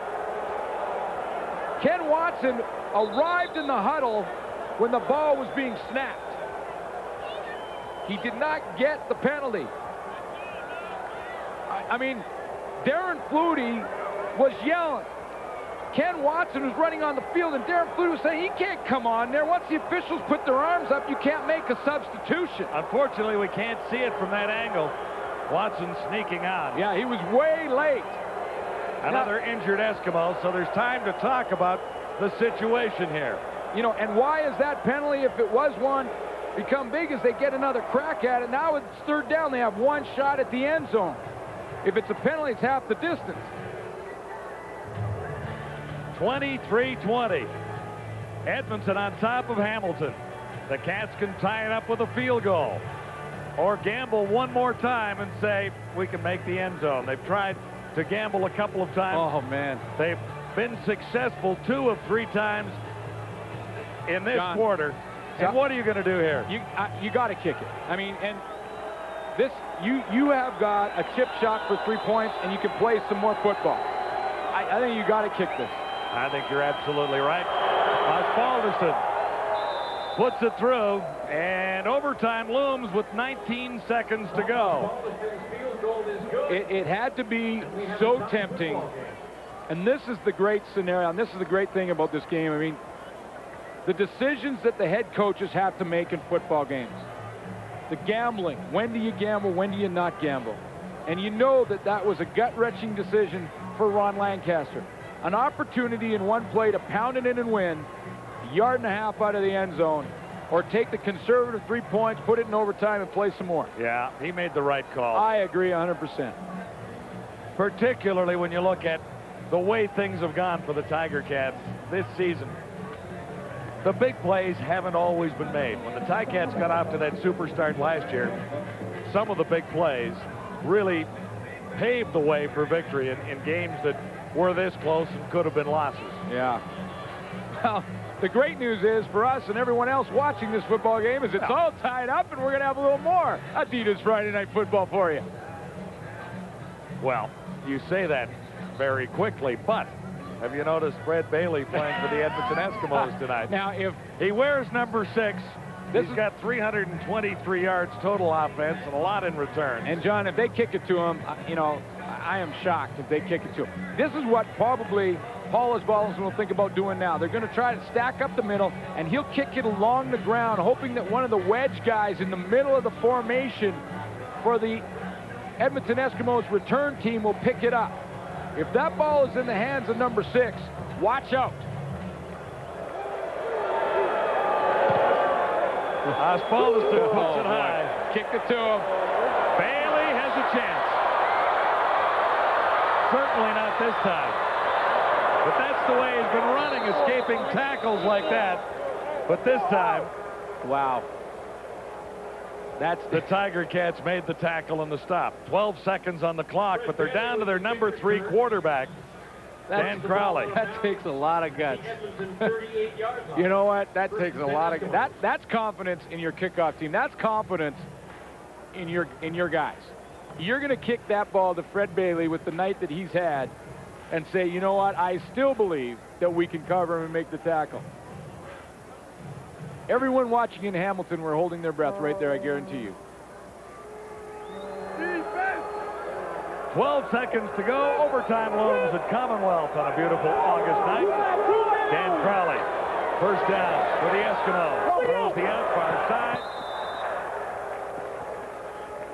Troy Mills made the catch. You know what? They can't play that far off in Hamilton. And Edmonton they may squeeze 2 plays out of there. See, Don Southern now has to tighten it up a little bit. He had them all way back, thinking they might just try one Hail Mary pass. Now they get a 15-20 yarder to get out of bounds. They may squeeze an extra chance for a long attempt. 2nd and 1 for Crowley. Up in the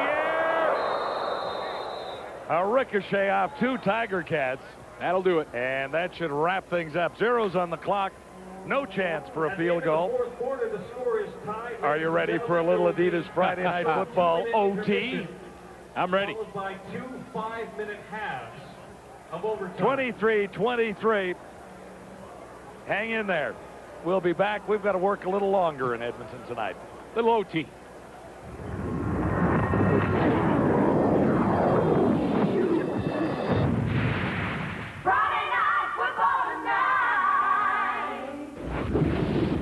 Schulte was on his way out of here. He doesn't have OT in his contract. They just underwire and take the mic off. Okay, let's play a little armchair quarterback here.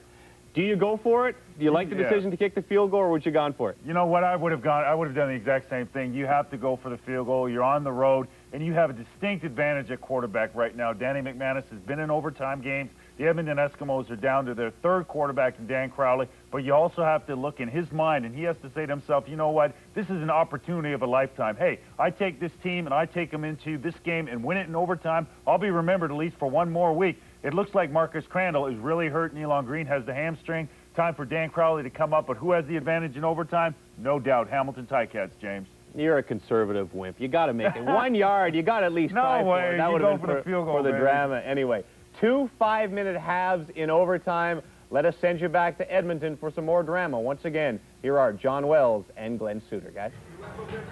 Well, we couldn't ask for anything more than this tonight. All even after 4 quarters and a couple more to go. This is what it's all about. This is a lot of fun. Can't wait. Now, you know, you got Crowley over there, and that's another reason why this is a good decision, I think, for Ron Lancaster, because you kick the field goal for sure, knowing that Marcus Crandall's out of the line. Yeah, you're going Crowley against McManus. It's really not very fair in the experience department, but the Eskimos have really fought hard tonight.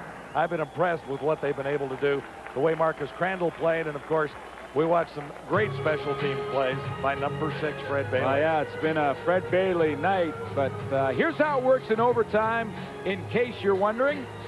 2 5-minute halves. They have to flip the coin and see who gets the ball first. It will be the Edmonton Eskimos. If it's still tied at the end, each team gets a point in the stand. Talked about what the Tiger Cats missed in opportunities in the second half. There were interceptions that were driving Ron Lancaster a little crazy on the sidelines because Hamilton really had a chance to lock this up a long time ago. Fred Bailey ready to return. Overtime is underway at Commonwealth. Here's Bailey trying to split the seam one more time, stopped at the 30-yard line by Eric Lapointe, who's made a lot of tackles tonight on Bailey. And had to. They're going to keep kicking it to him. Well, how do you like to be thrown in the fire? Dan Crowley, as of a week ago, was number 3, holding the clipboard on the sideline, and now in probably, well, one of the most important games of the year for the Edmonton Eskimos, it's up to him to win it. Spent a little time with Matthews in Baltimore in 1995.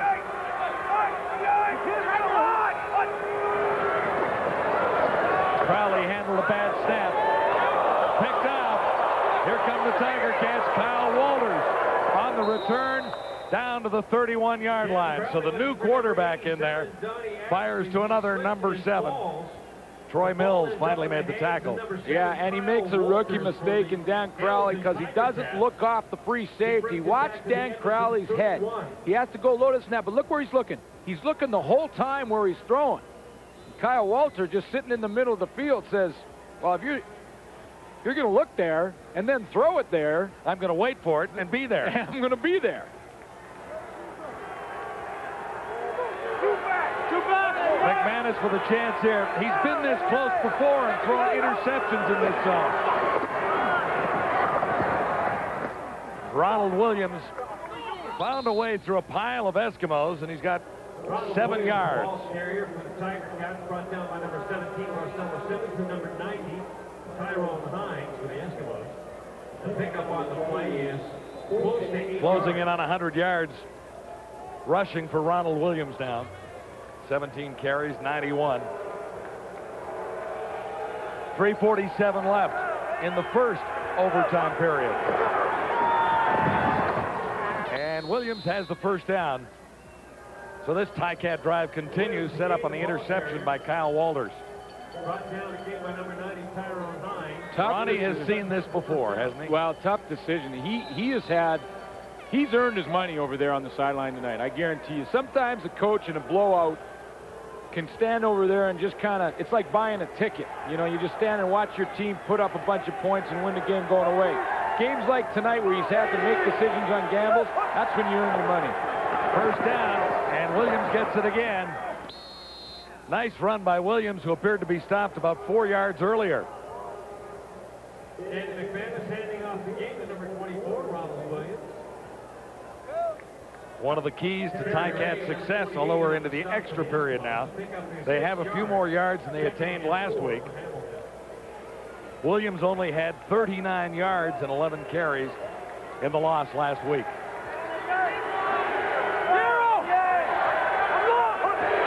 Second and 5. Williams again. He's all the way down to the 2-yard line.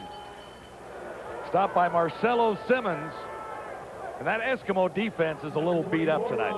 Well, and I think they have the wind taken out of their sails. I think they thought if they could win it in regulation, they may be able to steal one. All the changes they had to make defensively here in Edmonton, you know, I think they thought they were playing pretty well. They had a chance to win it in regulation, and now knowing that Dan Crowley is a backup,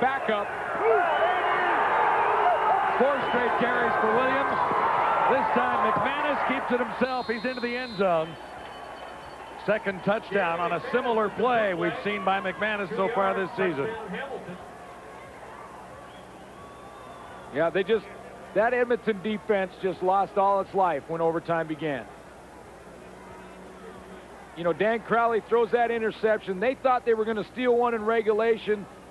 They lost a little bit of the jump in their step. They all went with the fake to Ron Williams, and Danny McManus just had to make a great move on the goalpost to get in. Goalpost doesn't make too many tackles. Need a block. Maybe a little interference by the goalpost. Osbaldiston puts it through with penalty markers down all over the field. So when you're wondering, should Ron Lancaster have kicked the field goal or go for it? Well, no, we really didn't think at that time that he was Too many going to men. gamble. Edmonton, penalties decline. Convert is good. No, but that's the one that everyone loves to debate. Oh, yeah. That's the one that you like Just to throw out hammer there it home and let's go have a beer. Yeah, Right? you know, you love to debate this as it goes on, that scenario about if you're in a tie ball game, do you go for 2 with no time on the clock and try and win it? Or do you kick it and go with the tie? And you always take the tie, and as long as you get a chance to play some more football, you have a confidence in your team that they're going to be able to do it, and Danny McManus got him a 7-point lead in overtime. Easy run for McManus. And Don Matthews has to respond. His best chance is a great return from Fred Bailey to get a little more excitement in the offense for the Edmonton Eskimos at this stage. And he really can't rush Nealon Green. I mean, you know he's probably thinking about it a little bit. You know, should I take the chance, throw Nealon Green in there? It's a very important game, but you really can't gamble on it because there's so much football to be played in the season. You rush Nealon Green, he blows that thing out. It's over. Don Ashley. Another nice return for the Eskimos, who have picked up substantial yardage. Orlando Steinauer made the tackle. Ticats special teams returns have not been very impressive tonight. The Eskimos have with Ashley and, more importantly, Fred Bailey. 5 plays to cover 31 yards. Kyle Walters got it started with the interception off Dan Crowley, and then really the Ron Williams drive until McManus faked it to him at the end of it and ran the 2 yards with a tremendous move on the goalpost to get into the end zone. Well said. 1:38 in the first overtime period. This is Dan Crowley at quarterback, and he's almost intercepted again. Chris Schelling had a hand on the ball. See Dan Crowley put his hand up and wave off the sideline. You know, when that happens, it often means the quarterback has his own idea. He doesn't want a play to come in. He's got an idea that he wants to run, and he's going to call it on his own. Had to respond to a poor snap and missed his target. Also ended up on the turf. Derek McCready all over Dan Crowley there. Well, the snaps have been tough for Dan Crowley to handle since he's been in this game. They've been a little low and to the left, and Keisham Elmastube has had trouble blocking up front, and he's also had some trouble with that snap. McCready comes in and makes Crowley pay for that throw. Eskimos have to kick it away. They're down by a touchdown in OT.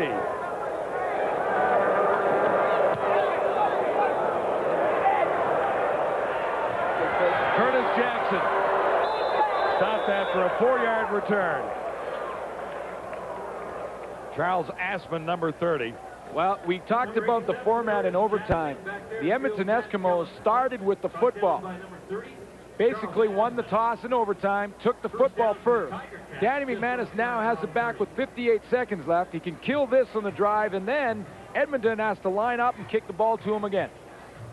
For the second phase of overtime. That's right. 2 5-minute halves. And basically that means that Danny McManus can dominate all the possession time in overtime and walk away with the W. Hasn't been easy for the Ticats, and there's still a long way to go to clinch this thing. One back.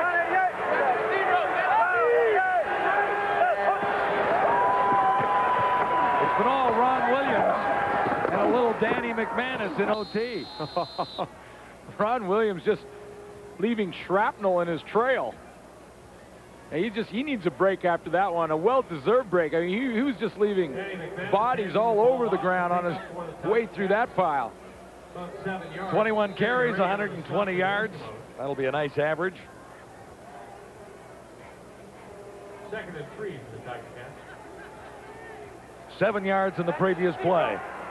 Ticats look at 2nd and 3. 20 seconds on the clock in this first overtime session.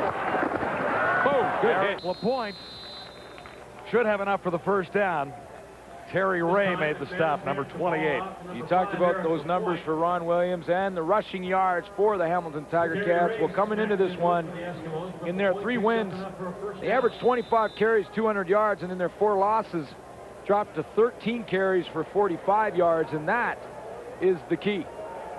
And there is the key, 2-4.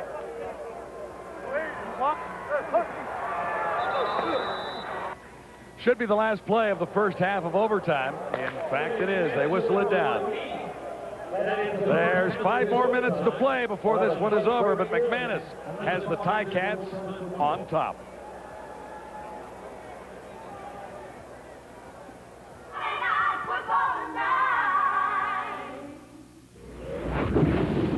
Well, if you're wondering who the heck is Dan Crowley, looked up his numbers. Very impressive career completion percentage, 100%. He used 1 for 1 lifetime, had a completion with the Montreal Alouettes. Very tough situation for a guy to come into. Oh, I can't imagine a tougher situation for a young quarterback to come into in an overtime game of this importance at this time. And you know, he did throw the interception, but in the same respect, defensively, Edmonton didn't respond. We had 4 Ronald Williams plays leading into the bootleg by Danny McManus, and it's an emotions issue. You had the block kick, which led to the field goal, tied game.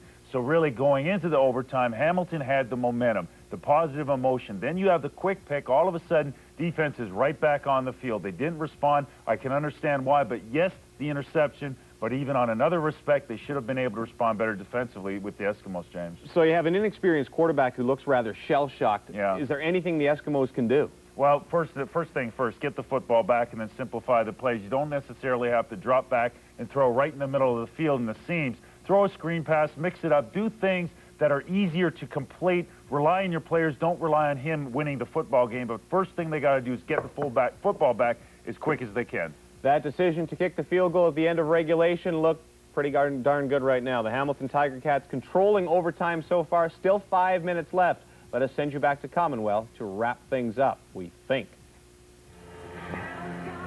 Here's our game story as we head to the second overtime session, brought to you by Walmart. We sell for less every day. The Hamilton Tiger Cats hang on to win this game. Fred Bailey may be the offensive player of the week in a losing effort. 364 all-purpose yards. He's been sensational for Edmonton.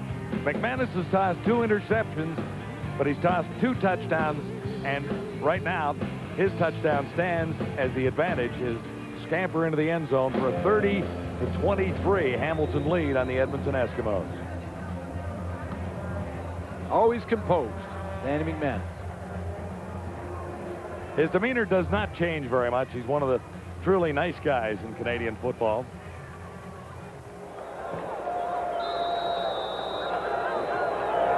Five minutes to go. The Eskimos have to kick it off. Archie Amerson returning for the Tiger Cats. McManus will begin at about the 32. Charles Anthony leading the tacklers. Now McManus would like to put some points up and salt this thing away.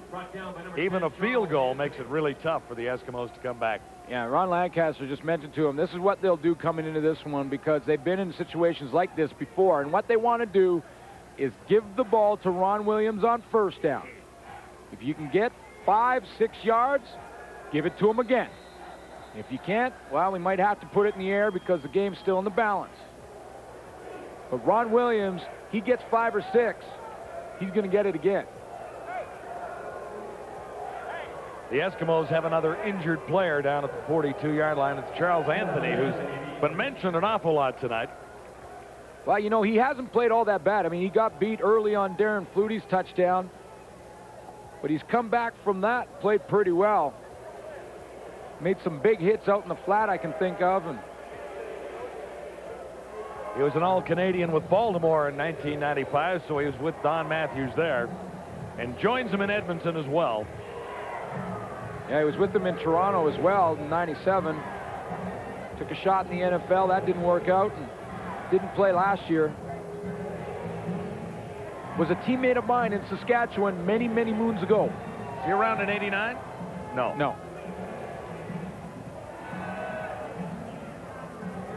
Kavis Reed is already out of the game, the starting cornerback on the right side. There were adjustments that had to be made prior to the game, so the Eskimo defense a little thin, and it really showed on that drive by McManus for the touchdown. Yeah, it did. You got to give them some credit because in regulation, they certainly did what they had to give their team a chance to win.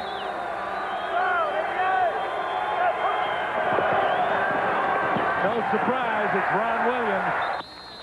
The Eskimos were waiting, and the gain is limited. Charles Asman making the tackle. Well, remember we were talking about the philosophy now will be on first down. If Ron Williams can get 5 or 6 yards and give it to him again, well, we're not the only ones who know that. No, and the philosophy all of a sudden changes here on 2nd and 10 because there was no gain there. Yeah, you got to throw it now. You can always throw in that odd screen pass. 2nd and 10. Lots of time left in the second overtime session. McManus goes long. He's got Flutie. Big yards for a first down out across midfield. And Chris Hardy forced him out of bounds. That'll move him past Rocky DiPietro. Now 4th on the all-time reception list. That was number 707 for Darren Flutie. Taking advantage of a demoralized defense right now that really aren't playing with any more emotion. They've run out of gas defensively, and nice little catch on the sideline, keep this drive alive and pretty much seal it to go past Rocky DiPietro on that list. Almost in field goal range. Another first down would give the Ticats the opportunity for that if all else failed, but they may not need it if Williams keeps running like that. Close to another first down for Ronald Williams. Well over 100 yards, and Chris Hardy had to come up from his safety spot to make the tackle again. Now they'll go back to him one more time. Pick up the first down. Well, he's waving on to get a little breather, so it'll likely be Eric Lapointe. Well, he's not going to get it. Lancaster says, keep running. You're doing okay. Well, yeah, what's he tired for? You know, coaches say going in, they'll sometimes give you a little test. Are you in good enough shape physically? Plenty for the first down. 2:49 to go in overtime at Commonwealth. They used to say, are you in shape physically to play overtime if we had to? And if you answer yes to that, then they're okay with it. If you don't, they got you running a little longer. And Darren Flutie with the big breakout night, 8 catches, 122 yards, 2 touchdowns. He certainly was ready for overtime and was ready for this game. One tough customer, and he has been the go-to guy for Danny McManus for quite a few years now. The BC days, the Edmonton days, and the Hamilton days. Greg made the catch more than halfway to a first down, and time ticking away on the Edmonton Eskimos, who had a decent chance to win this thing when the Ticats faltered at stages of the second half. And can you hear what I hear? I hear the whole province of Saskatchewan cheering wildly at this point that Edmonton couldn't come up with the win here, because that keeps things close for them.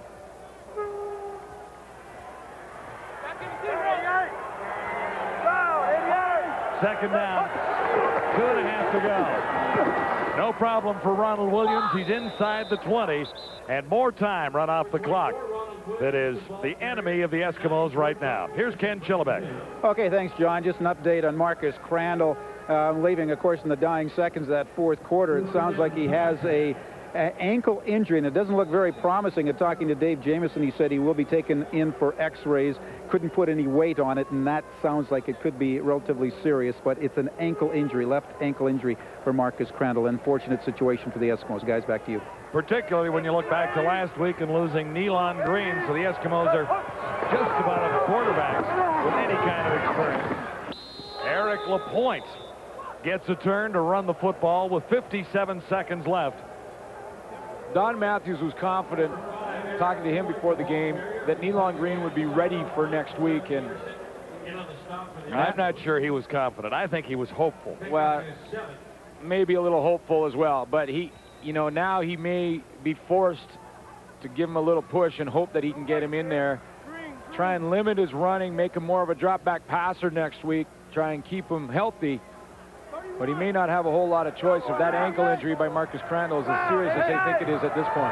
42 seconds to go. Eric Lapointe Great run down to the 5. And it's almost over for the Eskimos now. Edmonton looking at a record of 2 wins and 6 losses to start this season. And life doesn't get any easier for Don Matthews next week. He has to go to Calgary for Labor Day against the Stampeders and face the 6-2 Stampeders there, as well as back here the week after that. So it's a tough schedule for the Eskimos, dropping back a little further in the standings, and even with the Saskatchewan Roughriders. I mean, really, think about that, John. I mean, you got Edmonton back-to-back with Calgary, who are 6-2 right now in the standings, and you have 2 quarterbacks on the limb. And Calgary just keeps going to the quarterback pile and picking a new one. Well, McCoy Well, had a nice night last night again. Well, no, but Henry Burris did a good job when he had to fill in. They've got quarterbacks coming out their ears down there. Well, and Matthews is out of quarterback. Calgary has a different situation, though. Calgary has a veteran offense around the young quarterbacks that help him out. Don Matthews doesn't have that luxury. Time has run out on the Eskimos one more time. Hamilton Tiger Cats get a key victory and move into a tie with the Toronto Argonauts heading into their Labor Day Classic. Both teams at 4-4. So it'll be Hamilton and Toronto next week. Don Matthews has made this his team with all the changes he's made. But so far, his team is not running on all cylinders. It's the Ticats by a touchdown on tonight's Adidas Friday Night Football. Welcome back. The Hamilton Tiger Cats defeat the Edmonton Eskimos in overtime. One of the big reasons, the guy right beside me, oh, that way, Darren Flutie. Congratulations, a very big night for you. Thank you, appreciate it. It's a little bit overdue.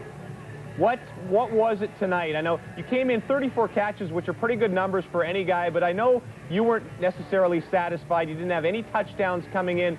Was there something just a little off between you and Danny Mac throughout the season, and what clicked tonight? Well, I think as a group, the receivers have been struggling throughout the year. We've been in some tight games that we've lost, and a catch here or there could have made the difference.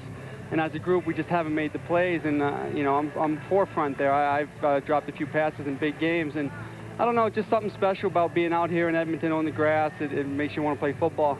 Hey, Darren, Chris Schultz here. Congratulations. Did you guys take advantage of the Kavis Reed injury, veteran player, cornerback? It seemed like you were able to find passes, the one to Morielli, the one to you late in the game, right in front of the cornerback down the sidelines. Was that a key component in your success?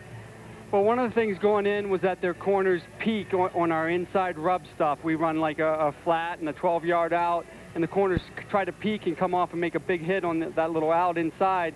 And that was our game plan, to maybe look inside and then throw the go on the outside, even when Kavis was in there, because he's a big peeker. The corner late in the game, Charles Anthony went down. And I lined up as the third receiver out there, and I didn't see anybody covering me. So, you know, that was just a bonus. The numbers on the night, impressive. 8 catches, 122 yards, 2 touchdowns. The numbers on the career, even more impressive. 707 catches now, and you move past Rocky DiPietro, 4th all-time. Were you thinking about that at all, or just trying to get the W? We just needed the win really badly going into our game with Toronto. Being 4-4 now, we're in pretty good position. I think those numbers just mean I'm getting a little bit old. Hey, Darren, you know what was so great about this game is you guys progressed and progressed as it went on, and you seemed to improve. But I got to ask you a question. Going into overtime, did you want to run one more play and end it there, or were you willing to go for the kick? Oh, I wanted to go for the kick, definitely. On the grass, you never know. Your back loses its footing, something in the exchange, and you don't get in, you lose the game.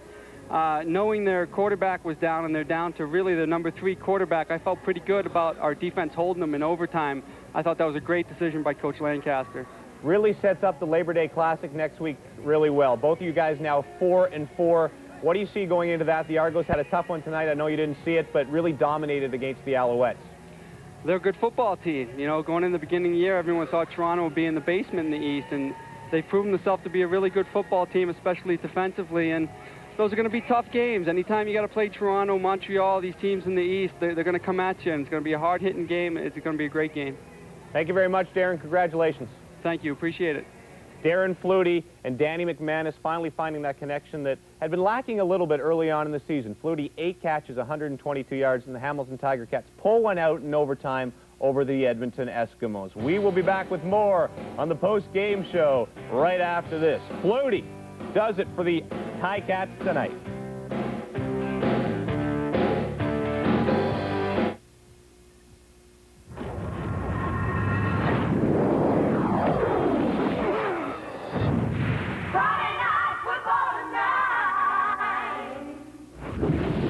Thank you, ladies. Let us return to the early game tonight, the Alouettes and Argos. And pity poor Thomas Haskins. He has 2 terrific games, gets a Player of the Week award, and then he gets benched.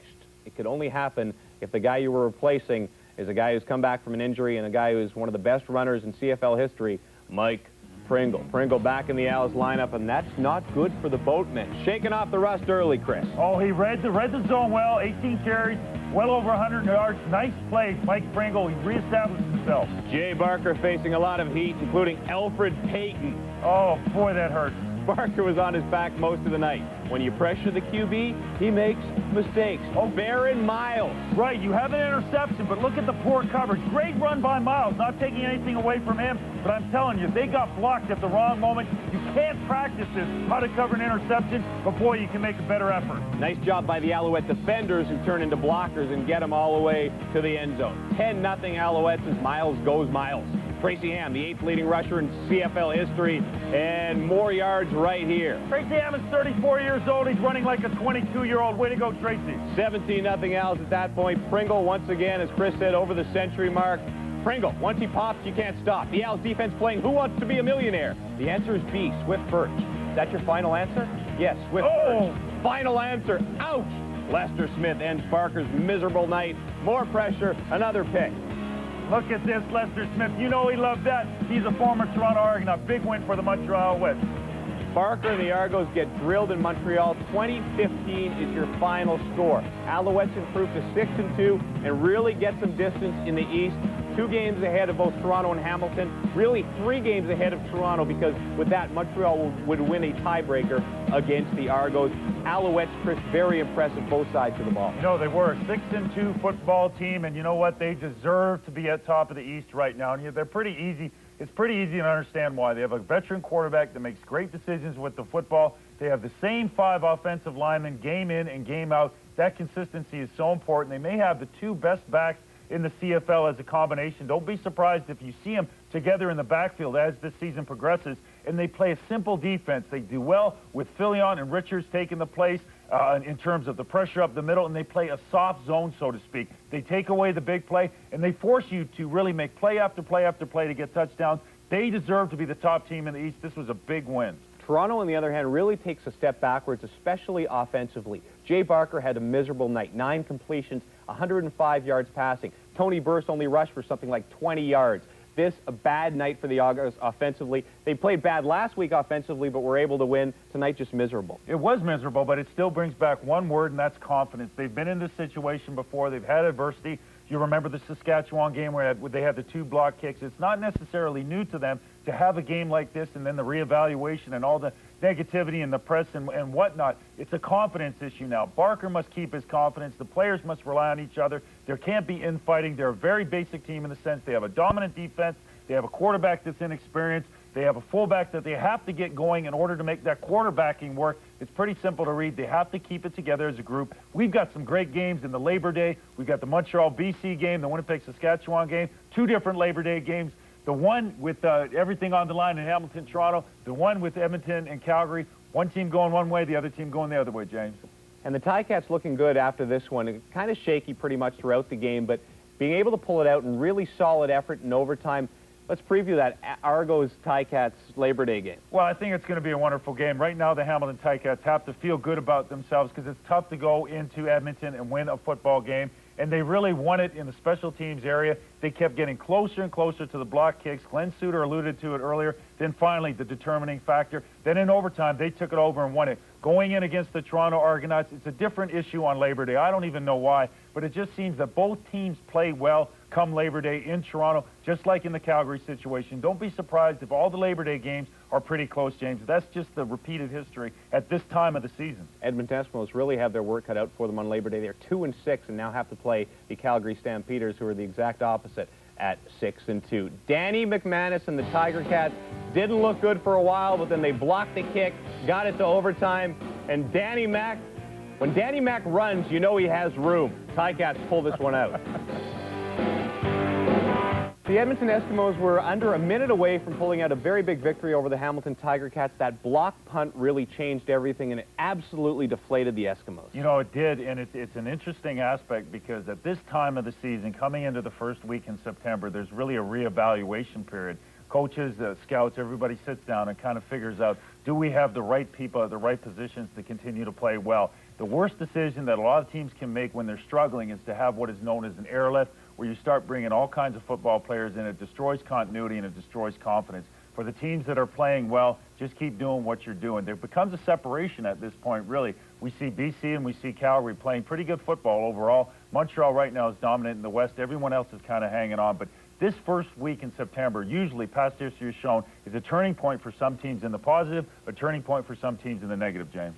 What is it with Alberta quarterbacks? First, Burris and Dickinson went down for Calgary, and now Crandall and Nealon Green both down for Edmonton. That could be a serious situation if Crandall's hurt. I think it's a very serious situation, not so much in the sense that they don't necessarily have somebody confident as their quarterback. It's just both of those guys are so mobile. They really fit very well in what the CFL does. They can't necessarily have the same type of quarterbacks that Calgary does. I give a lot of credit to Calgary's George Cortez and how he's developed these quarterbacks. He hasn't overloaded them with too many plays. He's had them play within themselves. He's relied on Calvin Anderson, relied on defense, relied on the veteran players, Pitts, Danielson. I think they've done a great job of playing good football out there. We are through Week 8 in the CFL, and 3 teams have really established themselves. Montreal, Calgary, and BC all at 6-2 and on top of the league standings. A couple in the middle, and Edmonton and Saskatchewan and Winnipeg suffering and trying to get out of the basement in their respective divisions. All right. Couple more games next week in the CFL right here on TSN. Thursday it all starts, 10:30 from BC, 7:30 Pacific, the Alouettes visiting the Lions, 2 of those 6-2 teams. Coming up next, The Desk with Dutch and Dave. Could Vlad keep his hitting streak going?